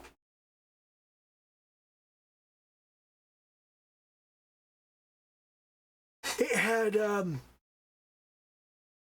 fair number of the same elements as this game. You had to break the bricks. Those are destructibles, and they would drop little capsules, kind of like Arkanoid, and those were collectibles. And it had enemies that went back and forth across the screen, but you were supposed to avoid shooting the enemies because the enemies were like colony ships. So they were obstacles that flew across the screen, preventing you from breaking more bricks. So it had enemies, it had destructibles, it had collectibles, and you had upgrades. So, wow. It has all the same elements as this game, except the persistent upgrades part, except the roguelike part. I didn't used to like roguelites. I started to like them when Holocure came out. Is that true? Was there a roguelite that I liked before that? I can't remember one. I'll do more research on that and figure it out. But yeah, and before that I had a game that was really very much like Rogue, except you couldn't die. You had to make your way through a dungeon, and making your way through that dungeon meant you had to solve a series of puzzles. But nothing ever killed you because it was all just puzzles. So you had to like go to the location and there was a puzzle and you had to solve the puzzle. And it was more involved than Rogue. Rogue was all ASCII graphics, and I had bullshit self-drawn graphics. It looked like garbage. Oh my God, it looked like garbage. It was so awful. But yeah, this is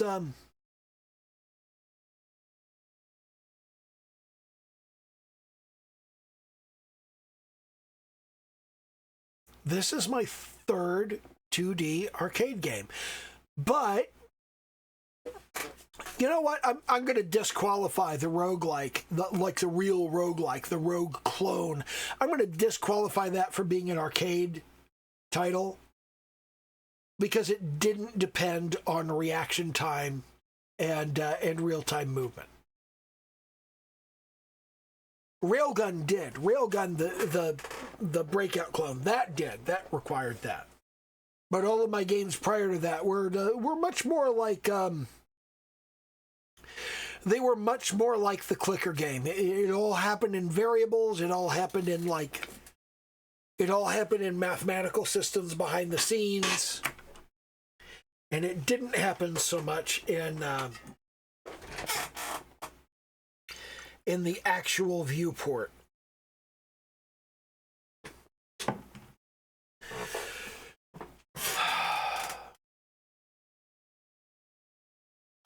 I really wish I hadn't listened to Curtis back in the 90s.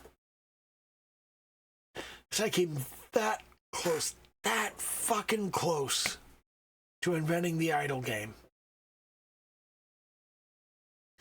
And I wouldn't have made a lot of money inventing the idle game. We were not, the technology and the internet were not in a place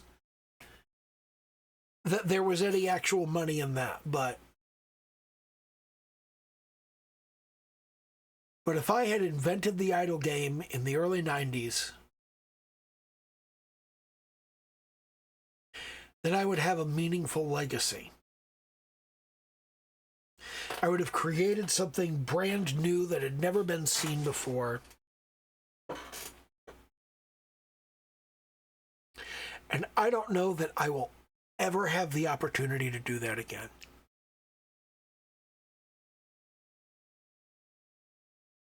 But Curtis said that idea was stupid, and nobody would like it, and nobody would be interested, and it was not a thing that anybody wanted. And he told me to do something multiplayer instead, and I just...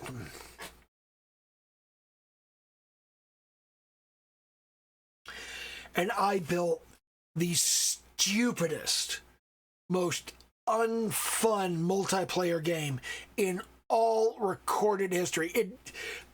I don't even want to describe how fucked up it was, because it's embarrassing on every fucking level.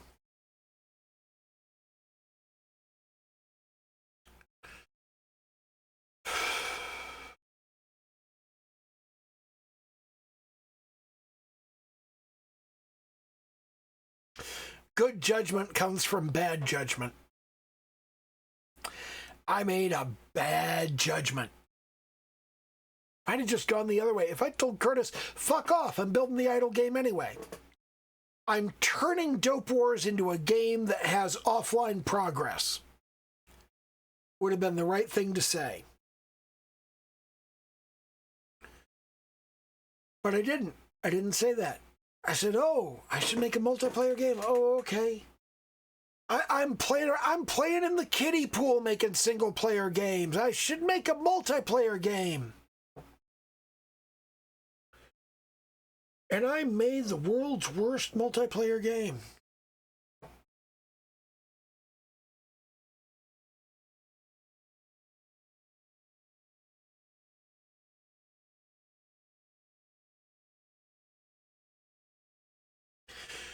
We all have regrets. We all have things that we did that we wish we didn't do.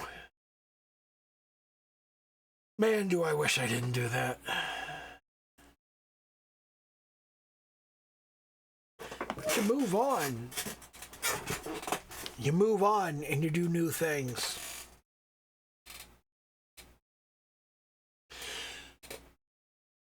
Being old kind of works like that. I'm sitting here right now and I'm going, I wish I had done a brand new thing nobody had ever done before 30 years ago. But I didn't. So now I'm going to do something that everybody is doing.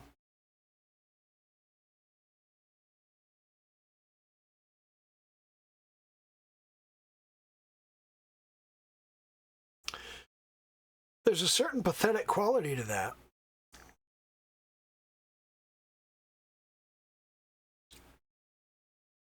Like, on some level, that is laughable, and that is a scenario that a lot of people would tell you to be ashamed of.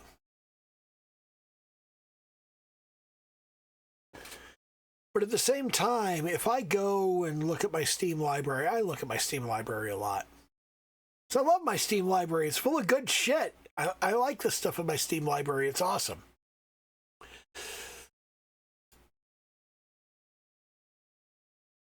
I find in my Steam library,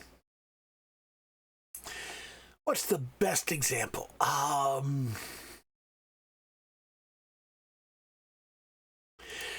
Project Lazarus. Project Lazarus. Let me talk a little bit about. God, that was frightening. Let me talk a little bit about Project Lazarus.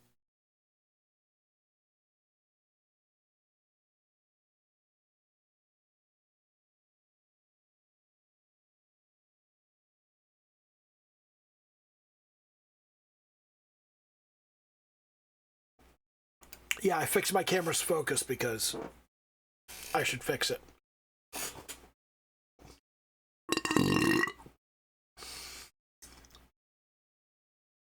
Project Lazarus is a fairly difficult horde survival roguelite, and it's mechs. That's the defining factor of it. It's mechs. Who the fuck cares?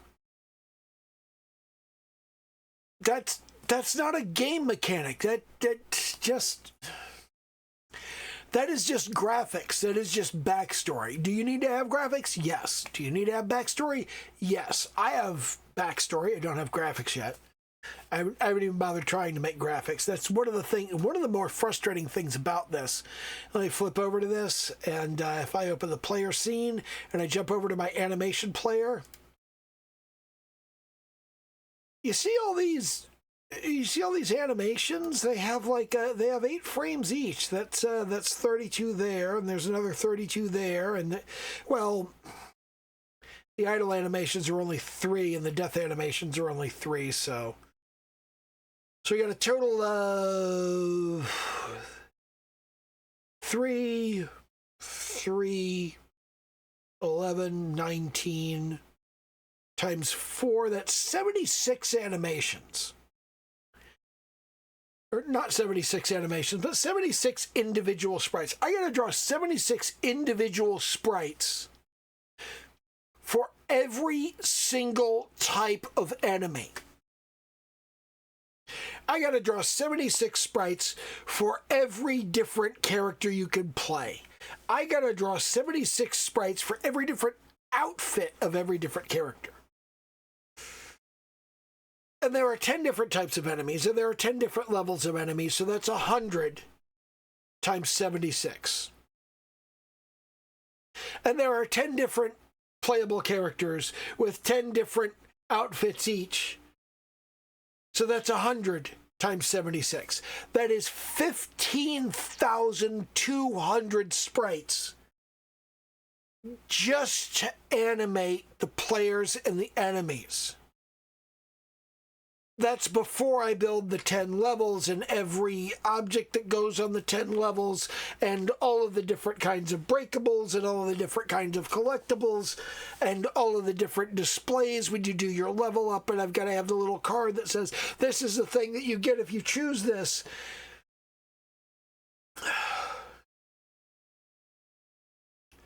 There are like 20,000 images that need to be drawn for this. How many can I even do in a day? Can I do 10? Can I do 20? Can I do 50? If I can do 50 a day, it will take me over a year of doing nothing but drawing images to finish this. If I just do one character per day, 76 images, there's 200 of those. It's like that's 7 months of nothing but drawing graphics.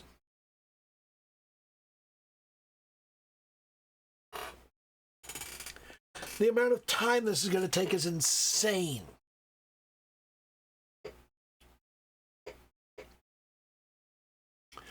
And one of the things that has absolutely not escaped me is knowing that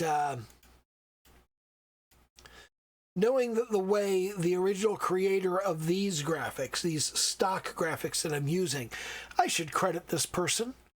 They've done a lot of work, and I should credit them because their work has actually been useful to me. Let me jump over and see who was it who did this. I'm using placeholder graphics that were provided by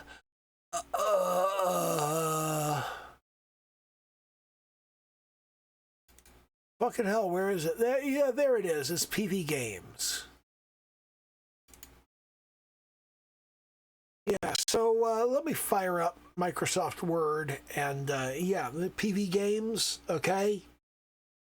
There's the information, patreon.com PV Games, okay? And this is the provider of the placeholder graphics I'm using. They are not going to be in my finished game, and because they're not going to be in my finished game, I'm not going to have to credit them, and I'm probably not gonna. I am probably going to throw their graphics away after using them during development, and then I will never mention them or talk about them again. But yeah, it's PV Games that provided these graphics, and they provide much higher quality graphics than what I'm using. I'm using just like chick in her underwear, and what it actually is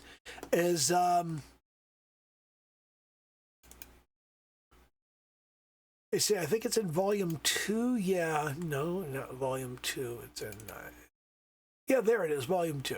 So yeah, it's in 2D character pieces, volume 2. What I'm using is the female assassin. Okay, the female assassin base, and this collection of animated sprites. This is what I'm using right now in development, and I'm not going to keep using that. I'm going to do my own graphics, and I'm going to build my own shit, and it's not going to have PV Games work in it anymore. But right now, it has PV Games work in it, and I feel bad if I don't say, yeah, PV Games had something to do with this. I have, and I'm not fucking kidding, I have an outrageous amount of stock graphics.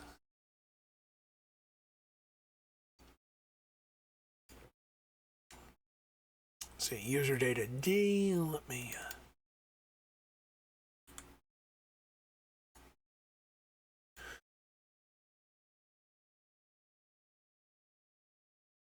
You know how many stock graphics I've got? We're still counting over here.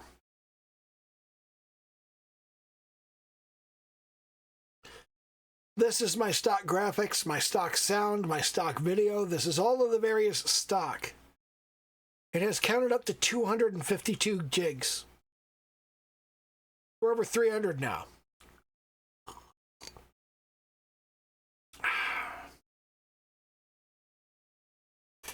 $350. I have been buying stock images, stock graphics, stock sound, stock music, stock video, all different kinds of stock shit, brushes for Photoshop, various effects for different video programs. It's over 400 now. 400 gigs. Should be jigs. Should be gigabytes. That's the way it's supposed to be pronounced, is gigabytes. I guess we don't say that because it sounds too much like jigaboo.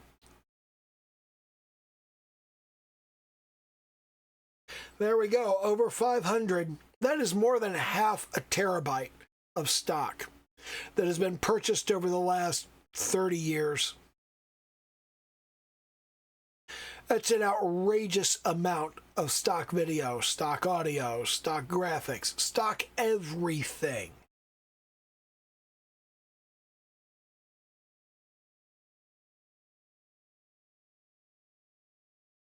$606. Oh, wait a minute. Wait a minute. Wait a minute. I think this is a lie. I think this is a lie. Hold on. Yeah, the archive is everything. What we actually want is just the stock folder.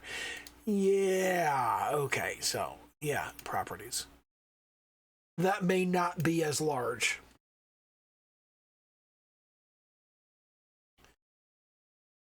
Because there's a lot of stuff in there, and I'm sitting there going, half a terabyte of stock? Do I really have half a terabyte of stock? I don't think I do. Got a bunch of stuff in there that's not stock, so. Yeah, so it's sitting here right now. It's at 185. How much is it? I don't fucking know. I'll let you know when it actually finishes. We're over 200. I feel like a quarter of a terabyte feels right. Half a terabyte feels wrong. I don't think I have half a terabyte.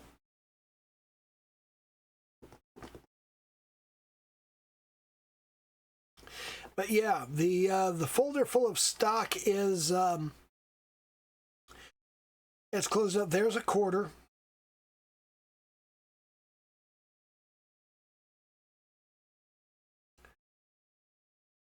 300? 300 isn't hard to believe. I think 300 is reasonable. 300 isn't out of the question. Yeah, 309 gigs. That's how much stock footage and audio and graphics I have. I have an outrageous amount of it. And if you make games or videos or any such thing, anything of that nature, get stock footage. Get stock. That's absolutely a good use of your funds. That's a thing you should totally be doing. I need to go pee. I will be right back. Oh man, I am so fucking drunk. I just had the weirdest experience. I came in and I sat down and I went, wow, everything seems so weird. As I walked in the door, I turned off the light. So I came and sat down in my chair and everything was dark and I was like, whoa, what the fuck? I turned off the light. It's not fucking rocket surgery.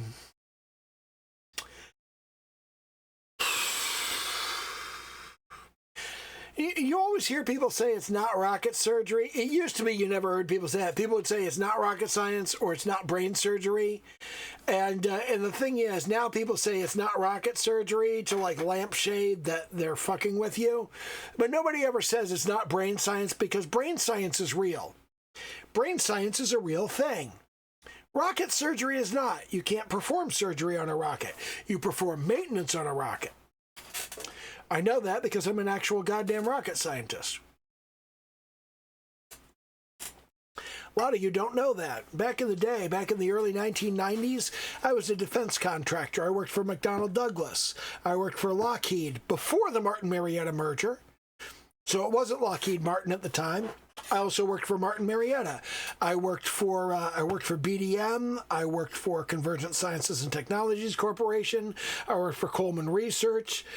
I worked for defense contractors. I worked for people you don't even know exist that make weapons for the United States government.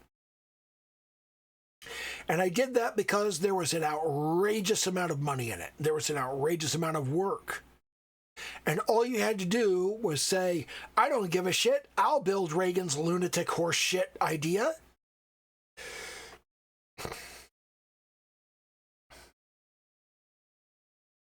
I remember the first job I got doing that. I was an IT guy. I was pulling cables through suspended ceilings. That was the thing that I did.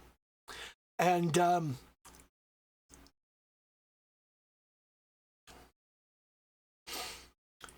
every day I would go into the cafeteria and they had a cork board. They had an actual physical board on the wall made of cork that they would thumbtack index cards with job openings on. We didn't have websites. There was no internal website to look for positions. You go in and there's a cork board and it has these little 3x5 cards that are thumbtacked on there to say, hey, here's a job that we have available. And I went in there one day and I saw two people standing by the board. One of them asked, is it still there? And the other guy said, yep. And he tapped the board. He reached out and he tapped the board. He said, whoever takes that is basically a supervillain.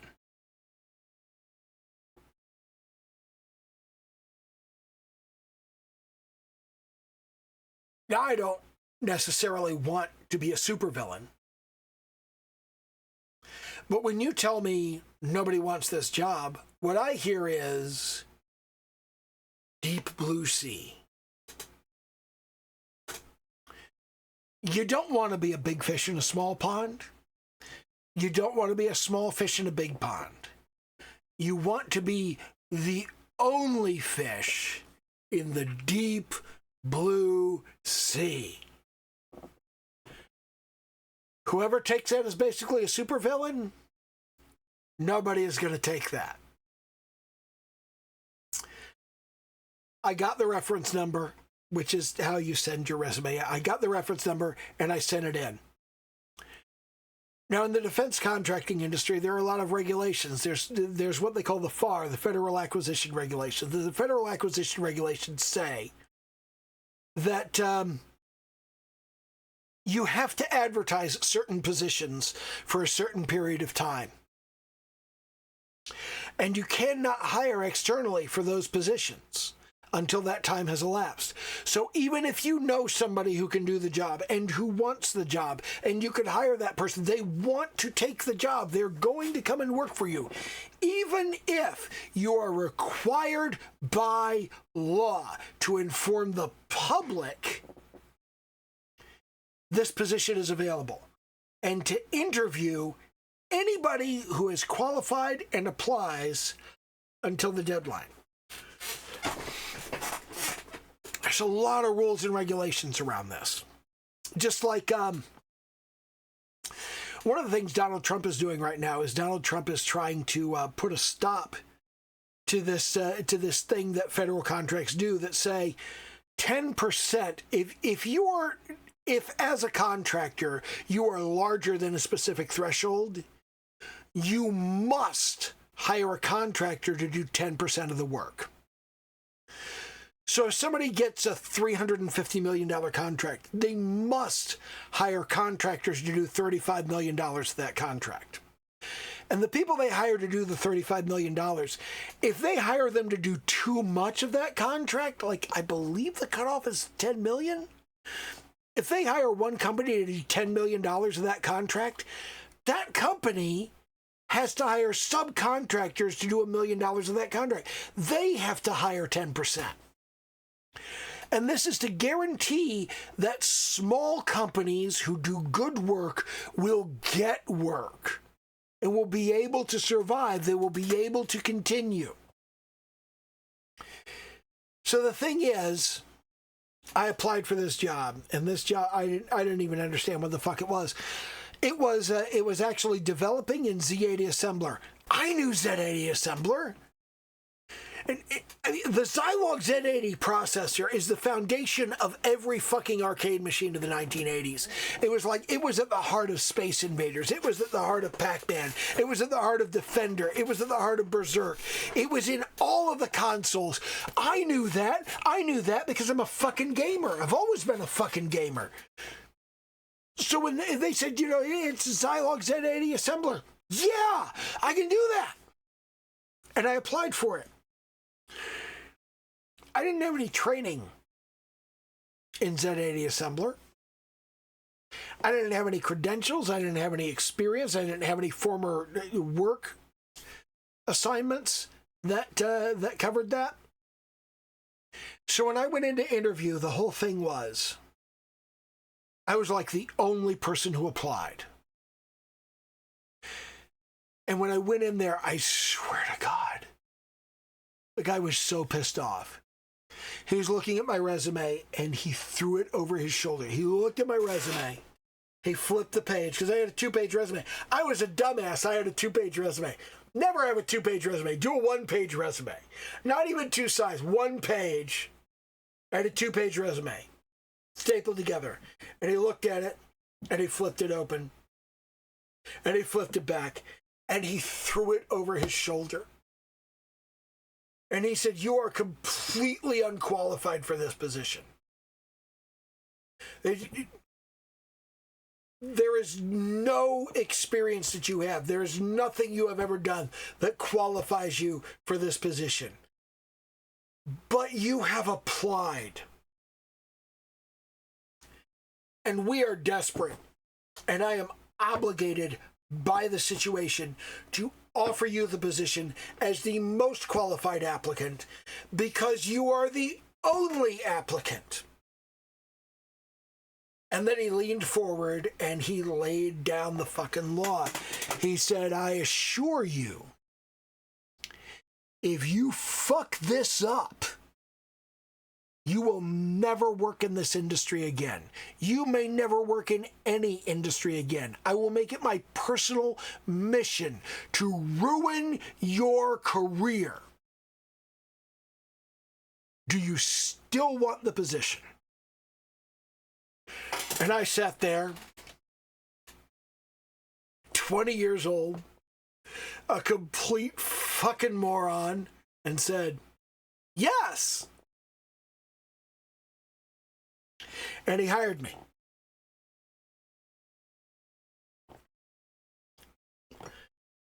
And I completed that contract on time, under budget. I did it in like no time because, credentials aside, I fucking knew Z80 assembler. I knew it like the back of my fucking hand. Don't know it anymore. It's the problem with getting old. You forget shit. But I absolutely nailed that contract. And I nailed it to the wall so hard that for years, they passed me around from agency to agency. I would go in to work and they would say, hey, go to this office. And I would go to that office. And I would sit there, and after a while, somebody from another company would walk in. And they would sit down all of the contracts. And there you go, I need you to sign this, I need you to sign this, I need you to sign this. I need to see your driver's license. And I need to see your social security card. I need to see this, I need to see that. And they would fill out, there'd be the I-9 and the W-4, and they would fill out all of this stuff. And then they'd say, okay, tomorrow you're going to this address and you're going to report to this person in this office. They passed me around like a hot potato because in the Reagan administration of the 80s, a whole lot of defense contracts got approved that were all based on Zilog Z80 assembler. It's really hard to get people who know that, and it's even harder to get people that are good at it, and it's way harder to get people that know it and are good at it and that want to build software that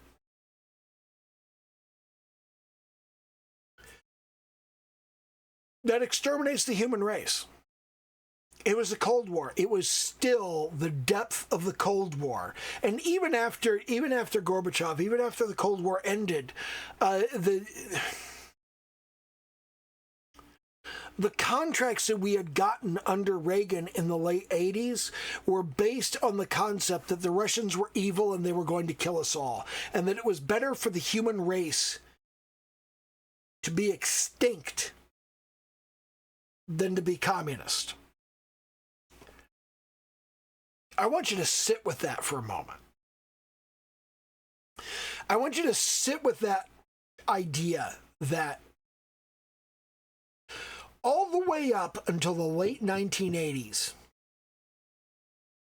it was the legitimate, formal position of the United States that communism was so bad, it was actually better to kill everyone and everything on the planet.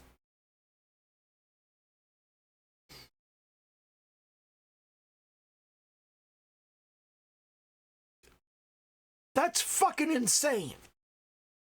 Like, if you need a reason to dislike Reagan, and lots of people use trickle-down economics, trickle-down economics isn't so bad. I mean, he's right. When you give money to the rich people, it trickles down to the poor people. The problem is that once it gets down to the poor people, they're obligated to hand it back to the rich people. I could go into details on that later, but the real problem with Reagan was Reagan took better dead than red from an American position to a global position, to the position of the species. You may ask yourself, how could you do this thing? How could you write the code and build the systems that were designed to extinguish the entire human race? Because I didn't believe they would do it. It's the same reason a lot of people elected Trump in 2024. They didn't believe he would do it. He told them he would do it. He promised them he would do it. He said outright over and over again, I'm going to do it. And they went, he's not going to do it.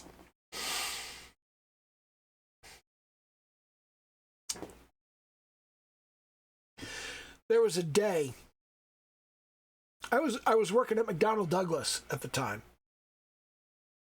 There was a day when I was at work and I was building these circuit boards, one after another. And building circuit boards, if you tell me to build circuit boards, you're fucking desperate, because as I've said before on this channel, I can't solder for shit. Like, I'm awful at it. I'm really seriously awful at it. So they were sending us like actual like socketed boards with sockets on them, so I could socket the ICs because I couldn't solder for shit. They would normally give me boards that had a space for the integrated circuit, and then I would plug it in and solder it. But I couldn't solder. So instead, they sent me boards with a socket, and instead of soldering the ICs onto the board, I would plug the ICs into the socket, and I would apply epoxy to both lines of pins so it couldn't be removed. That's how fucking desperate they were. They altered the production and manufacturing process to accommodate me, a guy who can't fucking solder. I still look back at that and I go, you could have hired a guy who could solder. I'm just putting the code on the chips. Why are you making me plug the code into the chips and put epoxy on it? Why are you wasting my time with this shit? I don't know. The defense contracting industry is so full of incompetence and inefficiency. And I don't say that lightly. When I say incompetence, I mean fucking incompetence. People don't know what the fuck they're doing. Now, I was lucky enough that pretty much every contract I worked on, I was the only guy on it. I had to do everything because nobody else would do it. Because it was morally wrong. And it is. And it's not just, I don't say that it was, because it's not it was morally wrong to do it. It is morally wrong to do the thing that we did. It remains morally wrong to do the things that we did. It would be morally wrong to do the thing today. It is morally wrong today to have done it in the past. But I did it because I didn't believe it was real. And there was a day at McDonnell Douglas where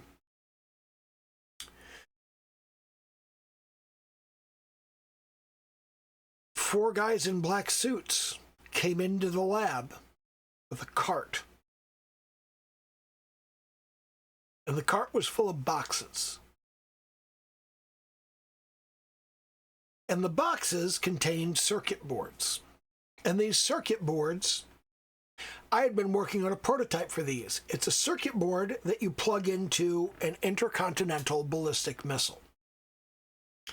That circuit board is designed to direct and control that missile in its operation. And they came into the lab with a cart full of boxes. And those boxes were hundreds of boards. And my job for several days was to burn the code that I had written onto hundreds of integrated circuits and plug them into hundreds of boards and apply the epoxy to the pins on all of those hundreds of boards. And those people walked out with them. And that was the moment in my life that I had to make peace with the idea of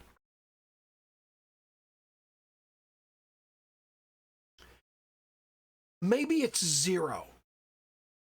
There may be 0 ICBMs in the world that have my code on them.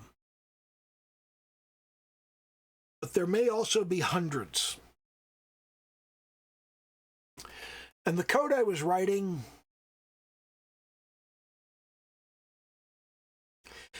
you don't need hundreds. You need 30.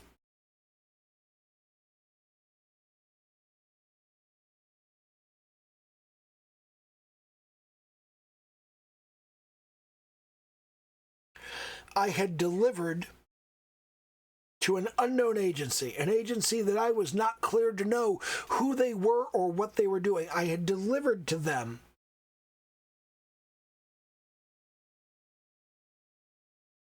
the means to reduce the planet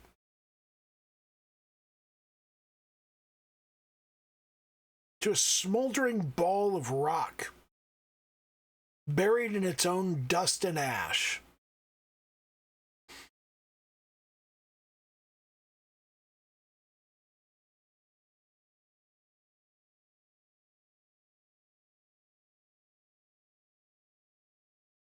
I have exterminated the human race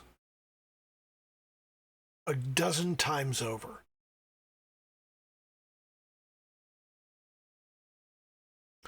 And I had to figure out a way to live with that.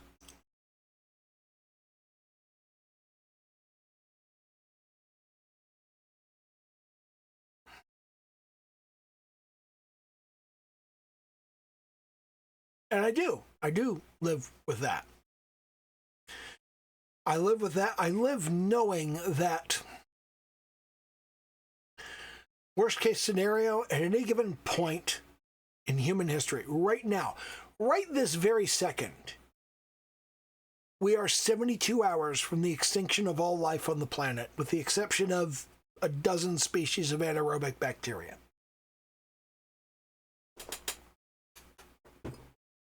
That's where we are. That's where we've been for 30 years. It's probably a shorter period of time now. It's probably less time now. If the right people, not the right people, if certain people say a certain thing to certain other people, we're all dead in 3 days. And nothing matters. Nothing ever matters again.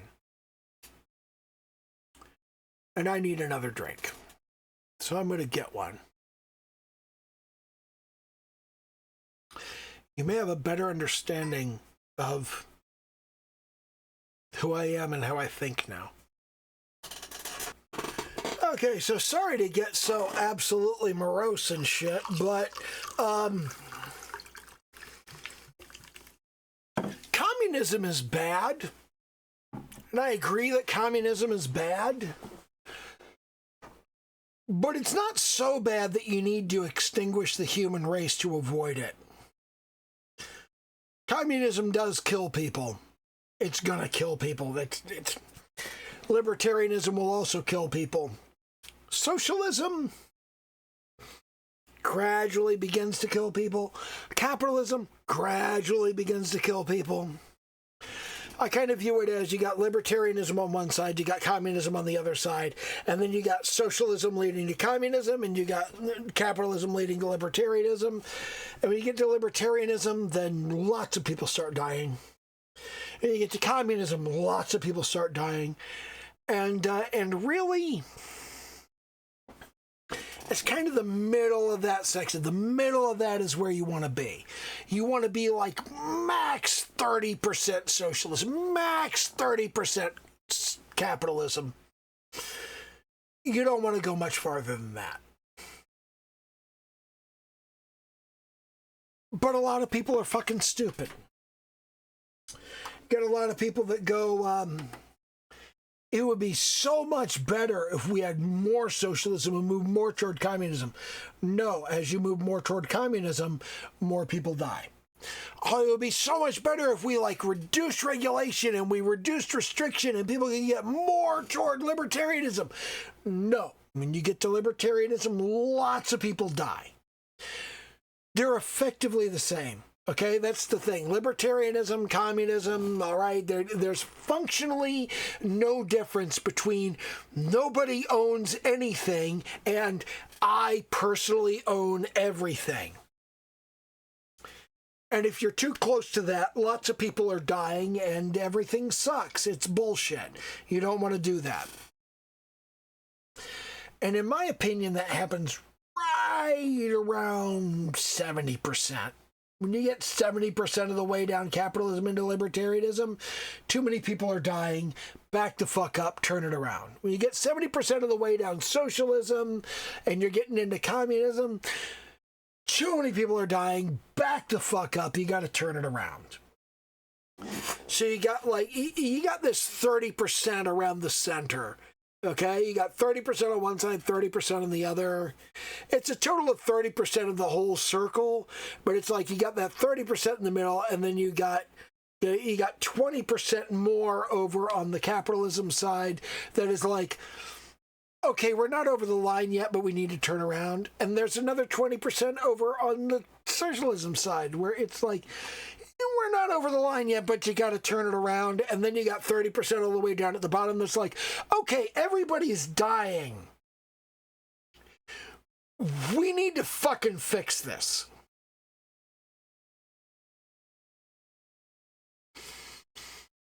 That whole, that 30% area at the top,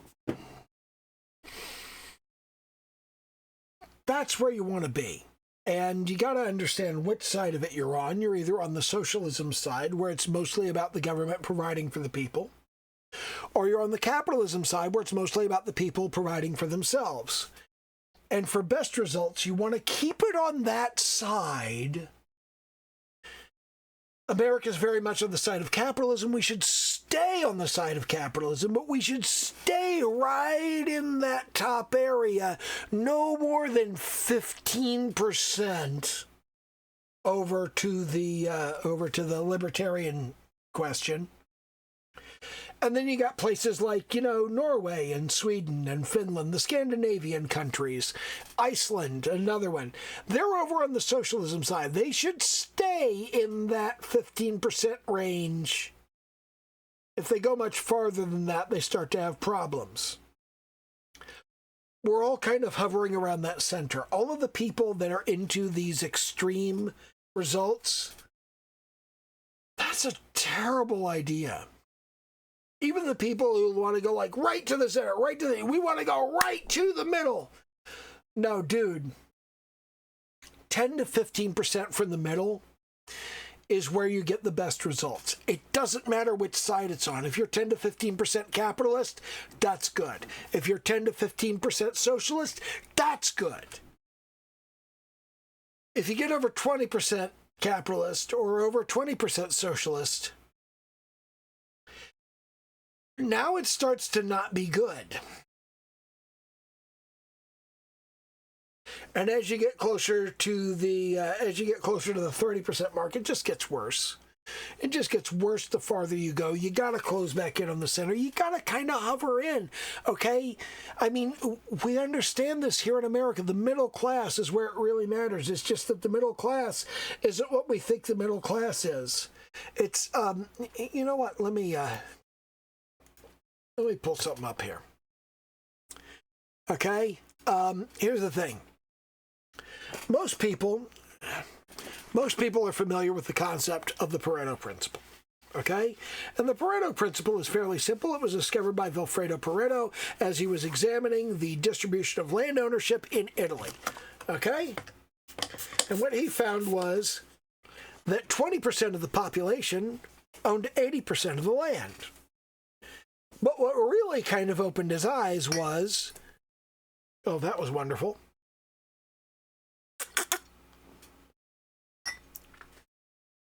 And there needs to be less drink in that glass so I don't spill it. At least I didn't spill it on my keyboard this time. That fucking sucked. But what he found was, in his garden, 20% of the pea pods on his plants held 80% of the peas. That is not because of mismanagement. That is not because of corruption. That is not because of government. That is nature. That is a law of the universe. So here's the thing. We got 20% of the people, 20%, controlling 80% of the wealth. Oh my God, that's terrible. And then over here, we got 80% of the people controlling 20% of the wealth. Oh, holy shit, that's awful. But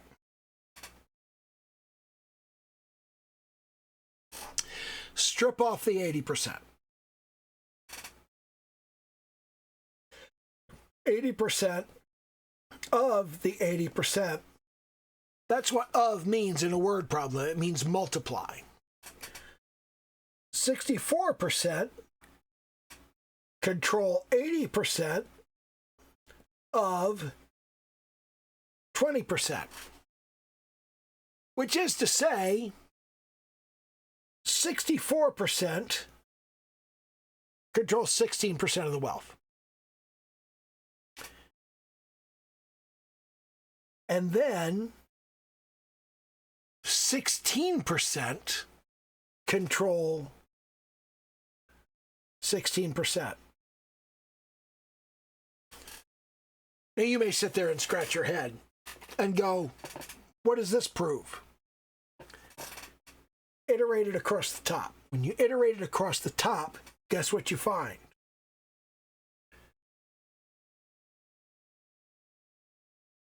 %16 of the wealth, okay, you've got 80 times 20. And that 80% of the population controls 20% of that top 20% of the wealth. Okay? And that's 16%. And then you've got the last group, okay? And that last group is 20% of the 80%. Excuse me, 20% of the 20%. Okay, so you've got 4% is controlling 64% of the wealth. Okay? So what you have here is you have 16% of the people controlling 16% of the wealth. Those are the top of the bottom. Meanwhile, you have another 16% controlling 16%, and those are the bottom of the top. And when you put them together, you have 32% controlling 32% of the wealth. That looks like a third. But half of them are the top of the bottom, and the other half are the bottom of the top. Meanwhile, you've got over here, you've got 20% of the 80%, which is 16%. All right? Yeah, 20% of that is controlled by 4% of the people. 20% times 20%. So you've got 4% of the population. So you've got 4% of the wealth controlled by this large percent of the population. I'm drunk. I'm not doing a good job of explaining this. Let me draw it out separately.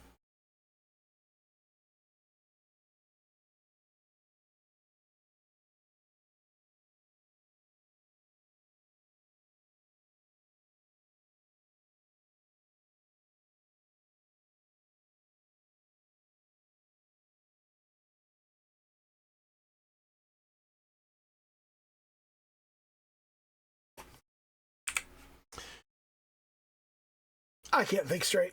The illusion, it's the illusion of the middle class. I wrote something on my Substack about this. I don't remember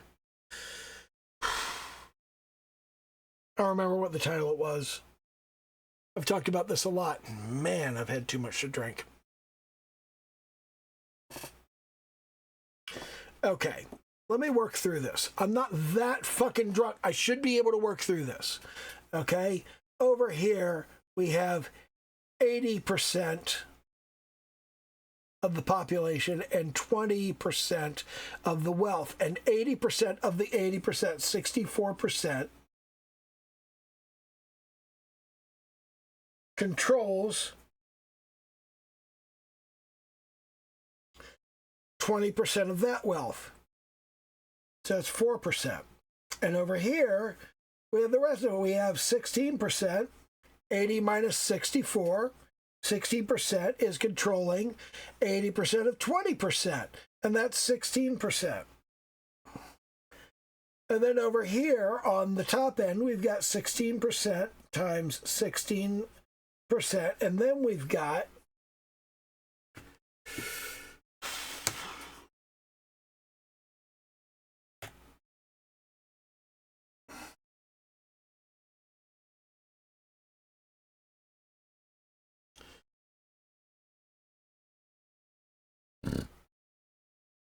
over here, we've got 4% times 16.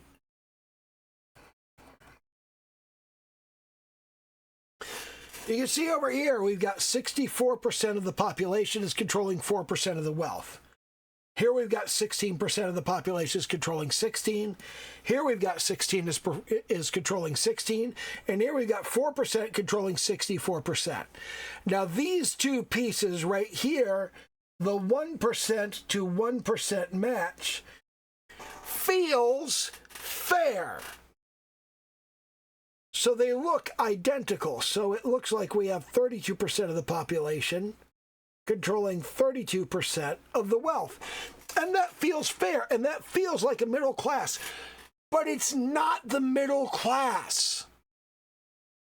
Almost 2/3 of the population is before that, and only a tiny fraction of the population is above it.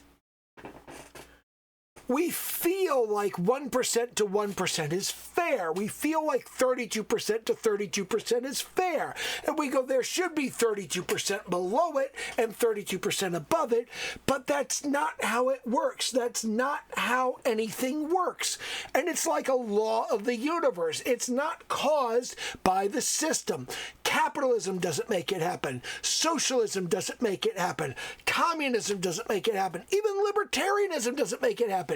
It happens as a law of the fucking universe. Because it happens with pea plants. It happens with the flowers in your garden. It happens with the tomatoes. It happens with the peas. It happens with the squash and the sunflowers. And it happens with everything. It's a law of nature. It's the 20-80 it's the 80-20 principle, the Pareto principle. And everybody misses that. Everybody thinks it's an injustice. Everybody thinks it's an inequity. It is an inequity, but it's not an injustice. That's just the way it fucking is. 4 out of 5 people suck. In any given group of people, you take any group of 5 people and you say, here's the thing we're going to test you on. 4 out of 5 suck. They're not good at it. They're not going to do a good job. They're going to get a bad score. It's only 1 out of the 5 who does well. That's nature. That's the way everything works. I don't remember what I was getting at. Oh, yeah. People keep trying to point at income inequality as a reason why society is devolving. Income inequality is natural and normal. Some people are better than other people at things, and they're going to make more money, and they're going to have more stuff. That's the way that it works. You divide it up, and it's just like, you take that 4% that's making 64%. You can divide that up.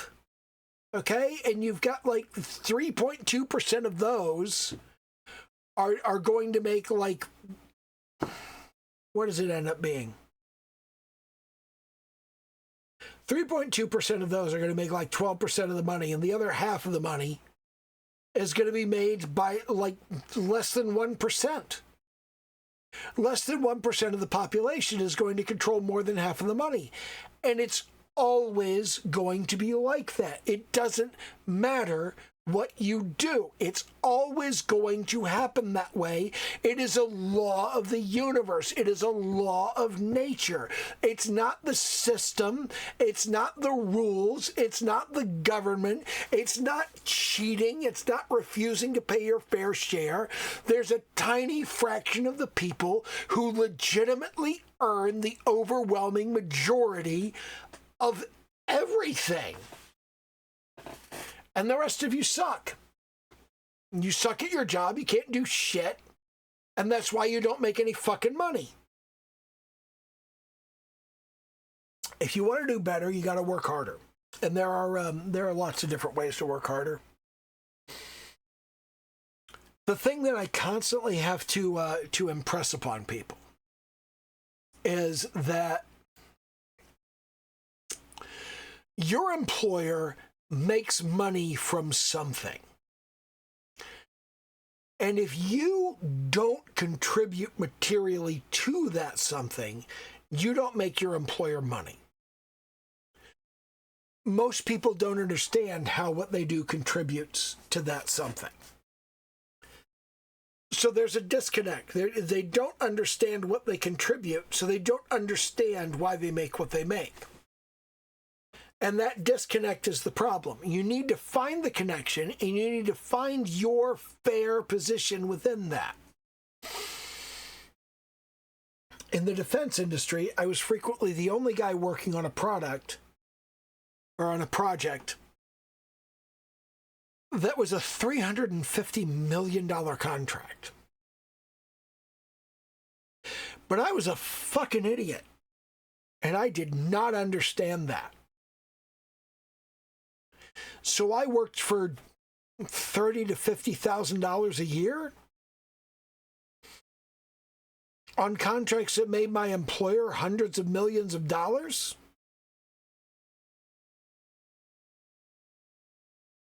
And I didn't feel like I deserved millions of dollars for doing what I was doing.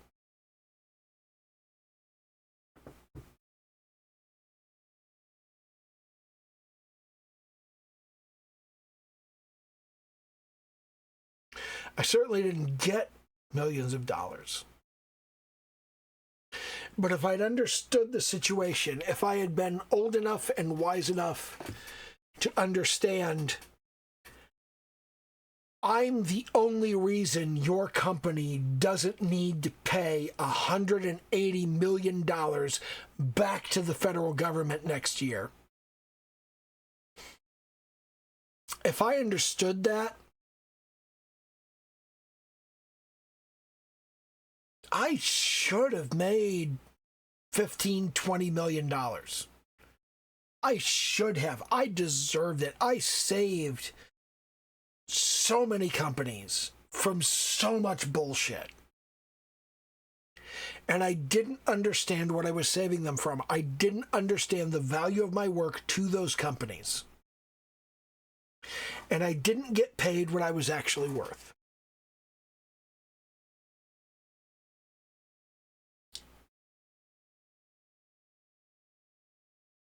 One of the things that really kind of soured me to Microsoft was when I found and reported something that nobody cared about, nobody paid attention to, and I followed it up, and I pushed and I pushed and I pushed until it got fixed. And the guy who fixed it said, if we hadn't fixed this, it would have cost the company over $250 million.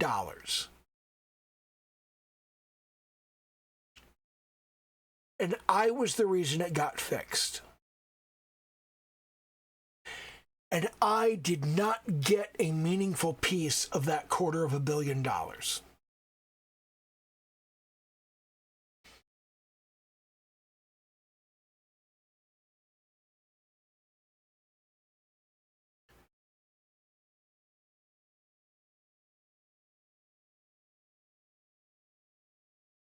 And I trusted that because I had saved the company $250 million, they would recognize it was to their advantage to continue employing me. That it was to their advantage to not only continue employing me, but to make me a full-time employee and keep me on staff and give me the job security and the benefits that I deserved for saving them $250 million.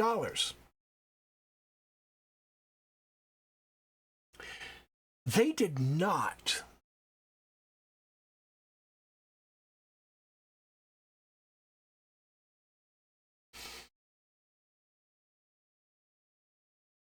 I don't know what message I'm supposed to get from this,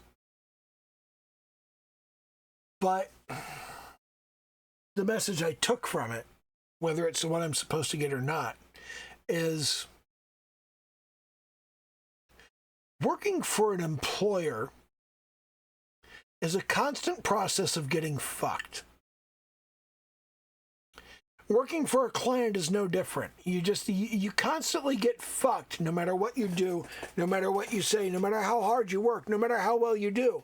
They just, at every turn, they will fuck you. And they will not give you what you deserve.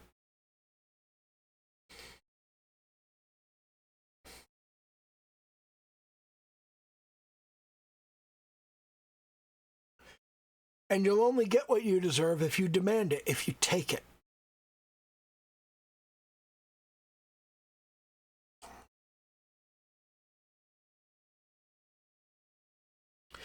I don't think that's good, but it's the way things are. And my point is, if you deserve something, ask for it. And if they don't give it to you, leave. Quit. Walk away. Because once you tell an employer that they can fuck you, they will keep fucking you, and they will fuck you harder and harder until you say, no, not anymore, and you walk away.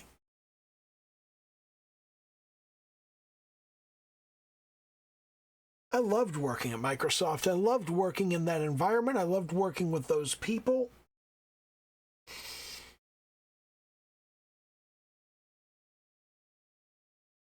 But they did fuck me over and over until I said no more and I left.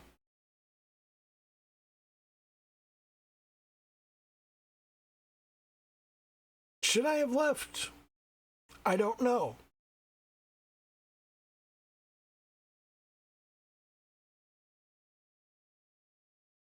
But I'm not going to stick around and get fucked.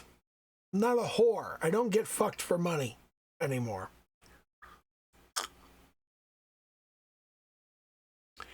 I gotta go pee. I'll be right back. Well, that was fun.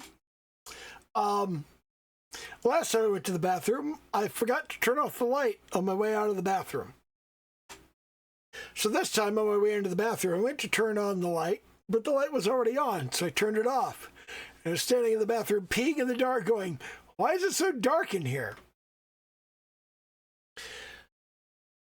Alcohol is a fucking trip, man. It really is. Like, it makes you so stupid in such weird ways. I'm out of focus again. What the fuck is up with my fucking camera? I hate it when that happens. Nobody understands that joke anymore. Oh, wow. Careful, careful, careful. There we go. Last little bit. And that's way too much to drink. Have I got any water? I have got water. Awesome.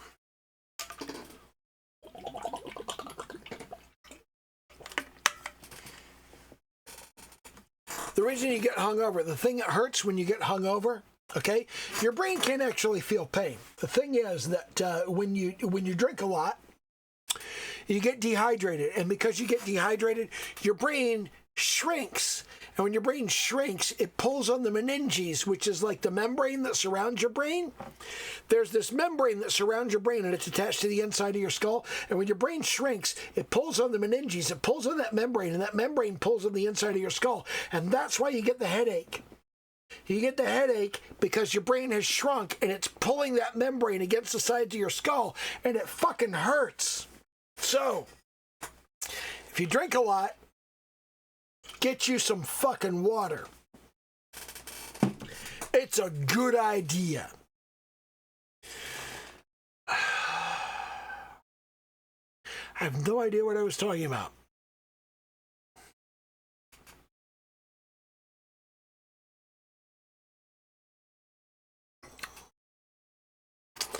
You know what I need to remember? About an hour and 2 minutes into this stream, I referenced my Elite Dangerous video, and I need to look that video up. And I need to put a card for it in the video, so people who actually give a shit about watching me travel 20 minutes to a fucking star in Elite Dangerous can watch that fucking video. I need to remember to do that.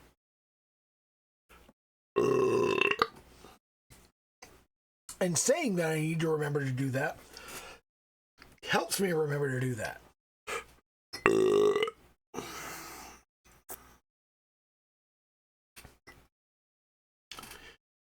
I was really trying to focus this entire stream video.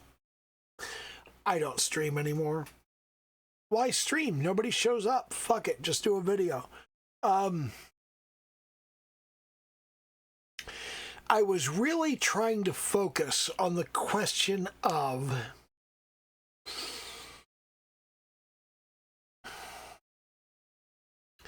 how to make your game fun.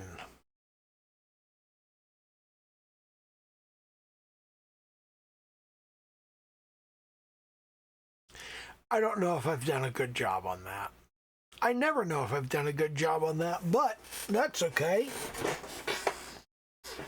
Shit happens. Nobody's watching this anymore. I can say anything. I can give a speech about the appropriate semantic usage of the word nigger, complete with the hard R, and it would be totally okay because nobody's fucking watching. Anyway.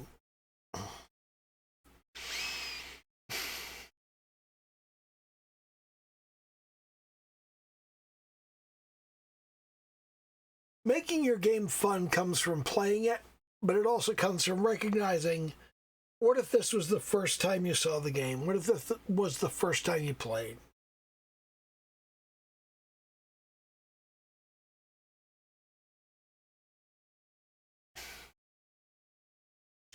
You have to be brutally honest with yourself about whether you're enjoying your game because your game is fun to play, or because you're just completely fucking jazzed that this is your game that you made. So I swear to God, every time I start my game, I'm just like, fucking hell, I made this. This is awesome. I don't know for a fact that this game is ever going to be released. I may decide this game is not good enough and that I need to move on. I need to do a different game, and that game will be good enough to be released. Maybe I'll do several of them. Who knows? Who knows what the fuck? Maybe I'll die and never release any goddamn thing.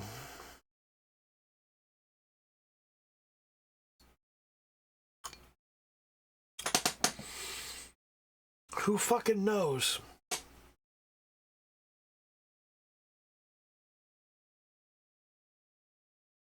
I build what I build because I want to build it.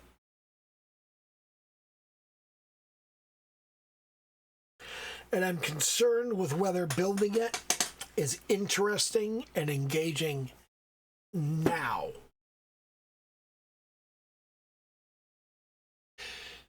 Because in 72 hours, we could all be dead. Not really.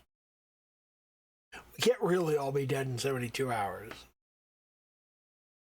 In 72 hours, a lot of us would be dead, and the rest of us would be dying, and there would be no fucking hope.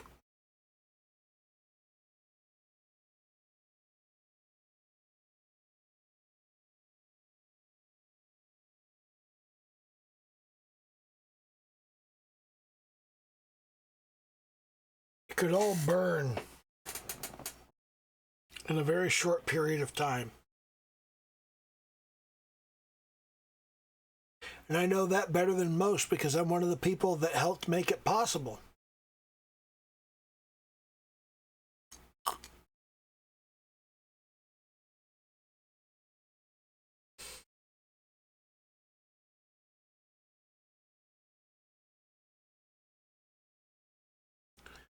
I wonder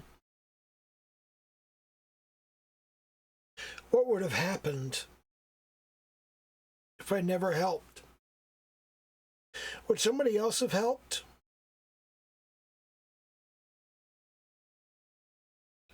Or am I the only reason it could all be gone that fast? Would they have given up?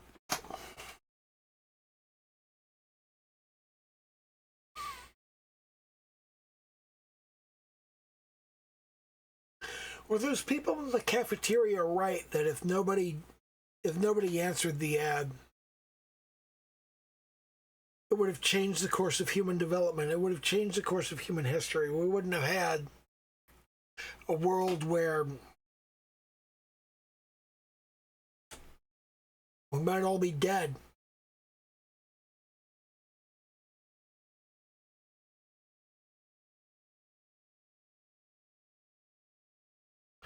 Am I responsible? Am I accountable? From a moral, ethical perspective,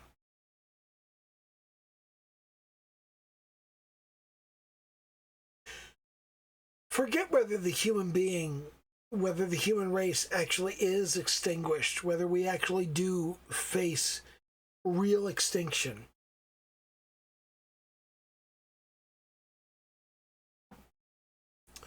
Am I guilty of making it possible?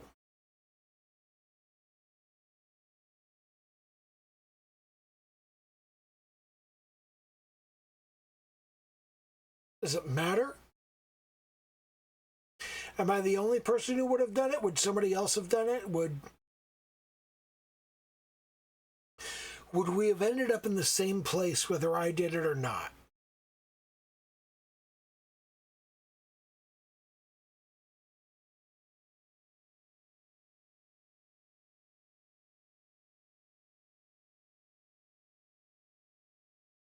I see people concerned about the Palestinian genocide, about the death of...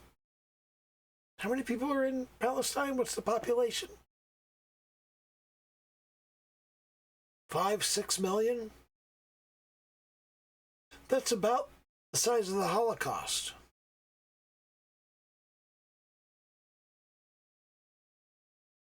As a Jew, I can't help but draw the parallel and say, we, the Israelis, whether we live there or not, whether we think we should live there or not, whether we're Zionists or not, the Jews, the Israelis, should say, absolutely, positively not. You don't kill 6 million people for whatever your goal is, no matter what it is. It doesn't matter.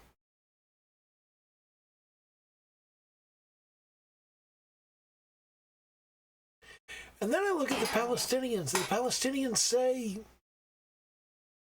we're going to take the entire land of Israel. And everybody who's in it, we're going to remove them. What does that mean? What does it mean that they're going to remove them?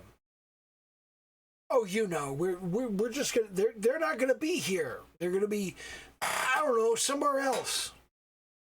What do you mean somewhere else, like a different country on the planet, or do you mean somewhere else like the afterlife?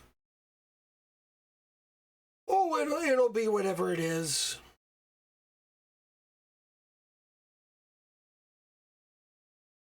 The Palestinians want to kill the Israelis. and they won't say that they don't. You can tell they want all the Israelis dead because when you say, look, are you talking about exterminating the Israelis? They go, oh, well,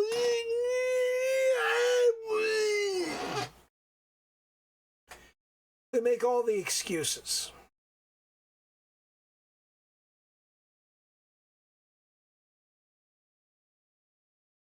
I don't have a dog in this fight. I've written the code and deployed the hardware that will slaughter 8 billion people.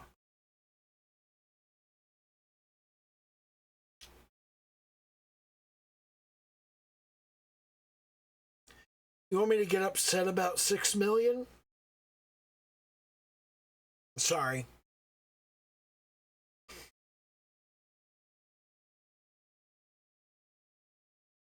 It's just not that important.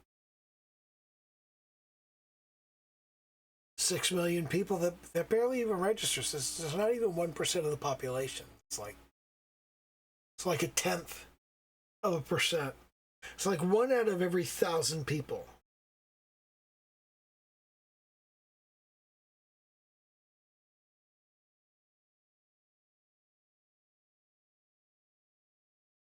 I don't hate the Palestinians. I don't even dislike the Palestinians, but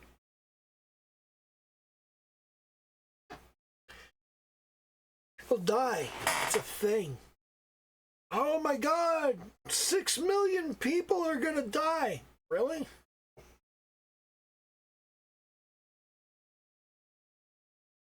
$8 billion.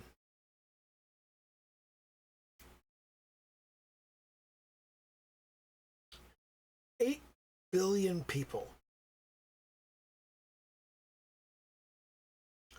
Every animal, every plant, everything larger than a bacterium.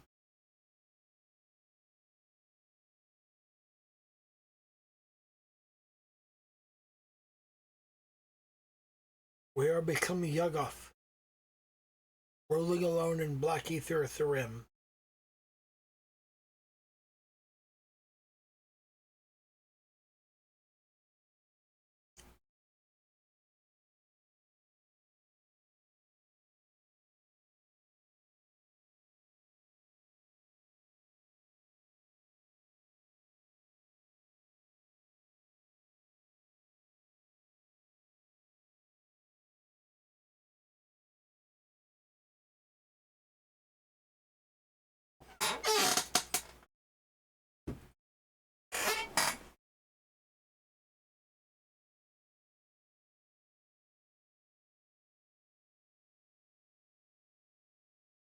I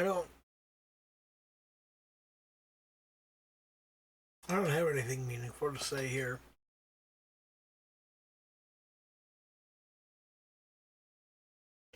There's no end to the Israel-Palestine conflict that isn't genocide. The Palestinians have been clear that they intend to commit genocide, that they'll slaughter all the Israelis and take all of their land and it will be theirs. And the Israelis have been 100% upfront about, we're not going to let you. We'll kill you all before that happens. There's no end to that conflict that isn't genocide. We kill all the Palestinians or we kill all the Israelis. It's one or the other. You're not choosing between genocide and no genocide. You're choosing between this genocide and that genocide. And it's not even a real choice. Because the Palestinians do not have a military. They're all going to die. There's no way around it. They are all going to die. Not because they deserve it. Nobody deserves it. But just because the simple fact is they're incapable of surviving.